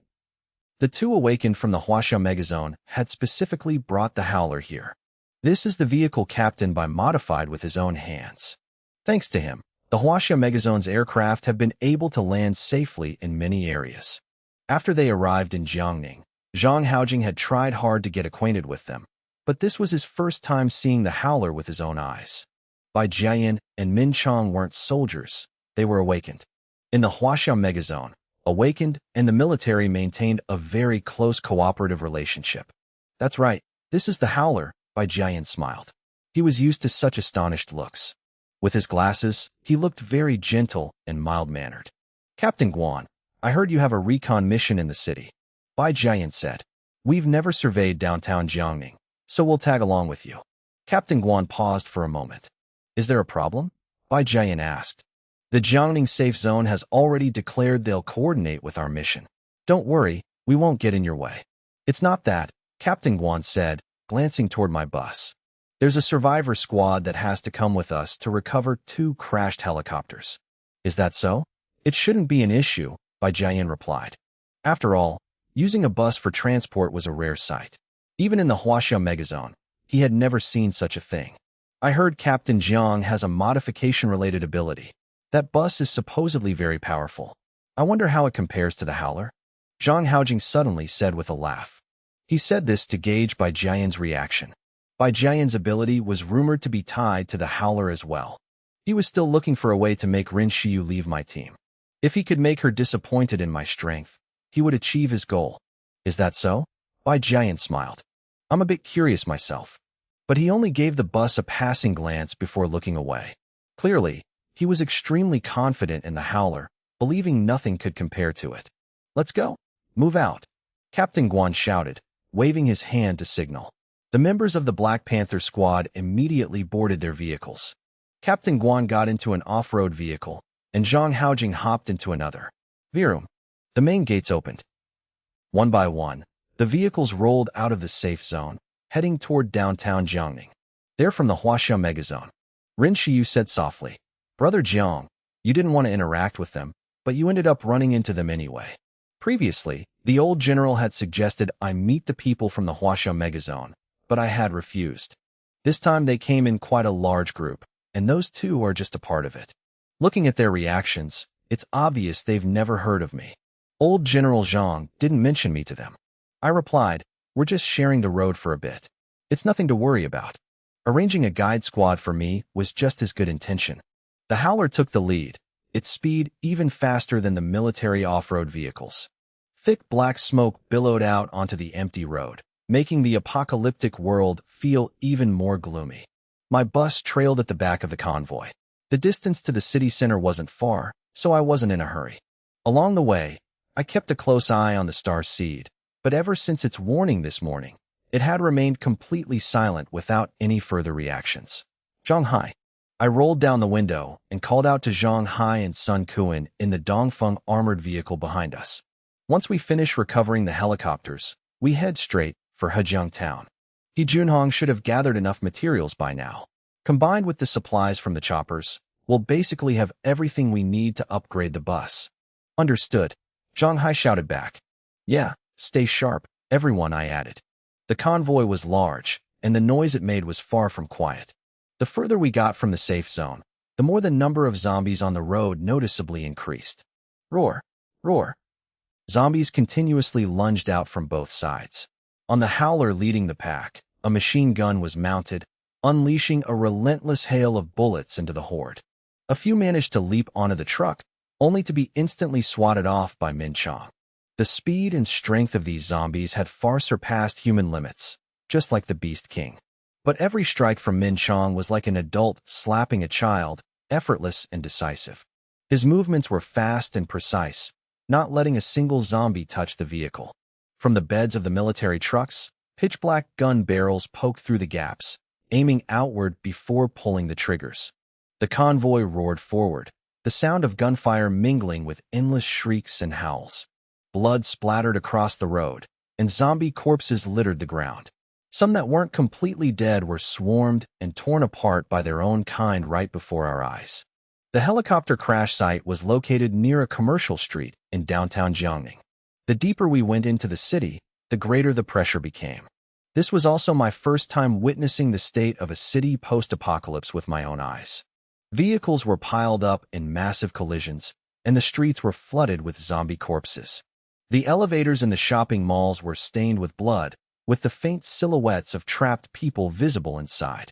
When the apocalypse broke out, the entire city lost power. No one knew how many people had died in those elevators. From a distance, a low, guttural roar echoed out, sending a chill down everyone's spine. Mutated zombie, Zhuing said, looking outside. A split second later, with a heavy thud, a zombie slammed face first into the bus window. The ferocious face of a young woman pressed flat against the glass, her bloodshot eyes glaring fiercely inside. But in the blink of an eye, her body was sent flying by the speeding bus. Roar! Roar! More and more zombies poured out from the surrounding streets and buildings, swarming straight for the convoy. The Black Panther squad started to struggle. Zombies clung tightly to the vehicles, refusing to let go even when shot. They grew increasingly frenzied, desperately trying to claw their way inside, applying immense pressure. Just then, from the howler up ahead, the engine roared like a clap of thunder. Thick black smoke suddenly blasted from the exhausts, followed by a loud boom as scorching flames erupted, engulfing the entire body of the truck. Bai Jian gripped the steering wheel tightly and slammed on the gas. The howler roared, plowing straight into the sea of zombies ahead without slowing down in the slightest. The zombie horde was massive and ferocious, but against this truck, they were like weeds being crushed, carving out a clear path. Too strong. Captain Guan's eyes lit up. It truly lives up to the name of the Howler. What terrifying momentum. These zombies can't do a damn thing to it. Zhang Haojing couldn't help but exclaim. He turned his head to look at my bus at the back of the convoy. The bus was still following steadily, seemingly without any trouble at all. Must be nice and cozy. A dark look flashed in Zhang Haojing's eyes. If things keep going like this, my plan to make Rin Xiu leave his team on her own is going to fail. Sitting in the bus, I saw everything too, but I knew very well. The Howler was just a modded replica. Even running at full capacity, its speed was nowhere near the 600 kilometers per hour of a real shockwave truck. In fact, it wasn't even as fast as the bus when I activated acceleration mode. Led by the Howler, the convoy quickly pushed through the danger zone and came to a halt in a relatively quiet area. Rest up quickly. We can't stay here long, Captain Guan ordered as he hopped out of his vehicle. Several members of the Black Panther squad immediately dismounted, taking over the surrounding buildings to set up lookout points. Captain Bai, we really owe you one this time. Zhang Haojing stepped forward obsequiously. Bai Jian smiled and nodded. Min Chong remained in the truck, quietly pulling out a pack of rations and starting to eat. The entire way, he had dealt with the zombies completely barehanded, never once reaching for the broadsword on his back. Looking at that broadsword, Zhang Haojing couldn't help but steal a few extra glances. If he's this strong barehanded, just how terrifying would he be with his weapon drawn? They tagged along the whole way and didn't even say a word of thanks. Zhang Haojing said, looking toward the bus. Bai Jian also glanced over. This bus was much sturdier than he had thought. Despite being constantly attacked by zombies, the body of the bus hadn't taken any damage. It looked exactly the same as when they started. No need for thanks, Bai Jian replied casually. We were just heading the same way. Although the bus's defense wasn't bad, it still wasn't enough to make him care. The Howler was a vehicle he had built with his own hands. It had immense power and was directly linked to his awakened ability. After multiple upgrades, it had reached a state of near perfection. In Bai Jian's mind, no vehicle could ever compare to the Howler. I, of course, wasn't going to go out of my way to step off the bus and say thank you. Even without that truck or Captain Guan and his squad, my bus would have made it here just fine. Zhang Haojing thought the bus was getting a free ride, but I didn't feel that way at all. Xiu, keep a close eye on our surroundings, I said. This is the city center, after all. Stopping to rest here makes me very uneasy. It's just that the truck can't maintain high speeds forever, and the Black Panther squad is taking the chance to regroup. Rin Xiu replied. Her eyes lit up like the Milky Way, shimmering with a faint, ethereal light. I feel a lot of danger too, but there are too many zombies to pinpoint the exact source of the threat. I'm trying to sense it now. Her eyes grew brighter, piercing through the body of the bus and sweeping into the distance, constantly searching through the dense zombie horde. Hearing that, I was even more certain we shouldn't stay here any longer. Zhang Haojing. I rolled down the window and called him by name. Zhang Haojing looked over in annoyance. Calling him by his full name in front of so many people clearly showed I had zero respect for him. He was a low-level government official, after all, not some commoner. In the apocalypse, even a little power meant holding the lives of others in your hands, though he hadn't gone that far yet. But he still believed others were obligated to respect his status. As for me, I had already pointed a gun at his head before. Calling him by his name was already considered polite. Captain Zhang, what is it?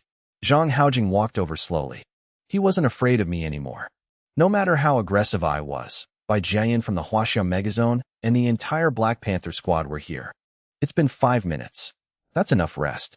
Tell Captain Guan we need to move out immediately, I said bluntly. Captain Jiang, there's no need to worry. Captain Guan knows what he's doing, Zhang Haojing replied. Captain Guan also glanced over, clearly having overheard the conversation. This is the city center. Plus, Rin Shiyu's spiritual sense is telling her something's wrong, I said. It's eerily quiet around here. There's almost no movement at all. This silence is making me extremely uncomfortable. You said it yourself, this is the city center. It's normal for her spiritual sense to feel something's wrong. Danger is everywhere. Zhang Haojing sneered. But don't worry. With Captain Bai here, we won't let anything happen to you. I don't just mean the zombies, I frowned. It's not just Shiyu. I feel like something is off, too. Better safe than sorry. We need to leave right now. A vague sense of unease welled up inside me, very similar to the feeling when the Star Seed issued its danger warning this morning. That was exactly why I couldn't ignore it. Even though I disliked Zhang Haojing, I still warned him. I just couldn't mention the part about the Star Seed. Oh, Captain Jiang, don't be so tense, Zhang Haojing laughed out loud. It's just a feeling. You can't expect everyone to run away just because of a little feeling. His tone clearly implied that I was overreacting. I looked at him coldly, then glanced over at Bai Jiayan and Captain Guan. Neither of them said a word, but a faint smirk was visible in their eyes. In their eyes, my actions were completely unnecessary. We're already here. Everyone has to be prepared to face danger. Over-worrying is pointless. I've said what I needed to say, I replied. If that's how it is, we'll be going on ahead. Initially, I just wanted to warn them, but their reaction made me instantly drop any thought of moving together. It's best we go our separate ways. At this point, Captain Guan finally spoke up. Captain Jiang, what are you doing? One of his missions was to guide the Stone Shadow Squad. If we left halfway, it would be hard for him to report back. We're not cooperating. We were just sharing the road. I said coldly. Now I'm heading out first. I don't need anyone's permission. If anyone asks, just tell them the truth. With that, I closed the bus door. The bus let out a low rumble, slowly pulling out of the parking lot and rolling onto the street. Zhang Hai and Sun Kuan, driving the Dongfeng armored vehicle, glanced at Zhang Haojing and Captain Guan with a cold sneer. You guys sure are confident. Zhang Hai slammed on the gas, leaving a trail of black smoke as he sped off, sticking close behind the bus. Damn it! Zhang Haojing angrily waved his hand to clear the black smoke in front of his face. We show them goodwill, and they treat it like trash. Captain Guan also scowled. He had advised us to stay, but was completely ignored. Without their cover and Bai Jiayan, in his eyes, my team would definitely struggle in the city center. But his mission was only to guide, not protect, so he didn't stop us. We'll rest for another 10 minutes, then move out, Captain Guan said. This place really isn't somewhere we can stay long, but it's not to the point of panicking. With this many people, even if a mutated zombie appeared, they believed they had more than enough strength to handle it. He looked in the direction of the bus and the Dongfeng armored vehicle. The two vehicles were just about to leave the parking lot. Right at that moment, a blood-curdling scream rang out. From the northeast, a Black Panther squad member on lookout was suddenly hurled into the air. A split second later, a black shadow lunged forward at terrifying speed. The man's body was instantly torn apart amidst his agonizing screams, turning into a mist of blood and bone. Captain Guan's face drastically changed. Combat positions. What the hell was that black shadow? The members of the Black Panther squad were all awakened warriors, yet he couldn't even put up a fight. He didn't even manage to fire a warning shot, nor could he last a single second. Bai Jian immediately started up the howler. In that moment, all eyes instinctively darted toward the bus and the Dongfeng armored vehicle, which were still driving further away.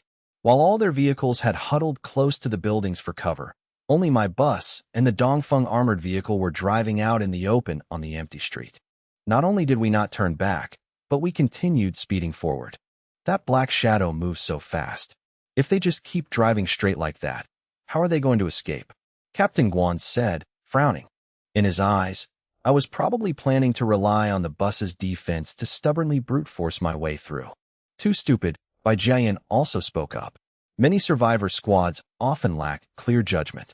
The moment that black shadow appeared, he had sensed an immense danger. Right then, an ear-piercing screech rang out. A black shadow swooped down from above, aiming straight for the bus. An avian mutated beast. This time, everyone saw it clearly. It was a mutated bird with a wingspan of several meters. Its beak was as long as a steel spike, and its razor-sharp talons glinted in the sunlight. And it wasn't just one. In the blink of an eye, dozens of them appeared, circling above the bus. There are too many.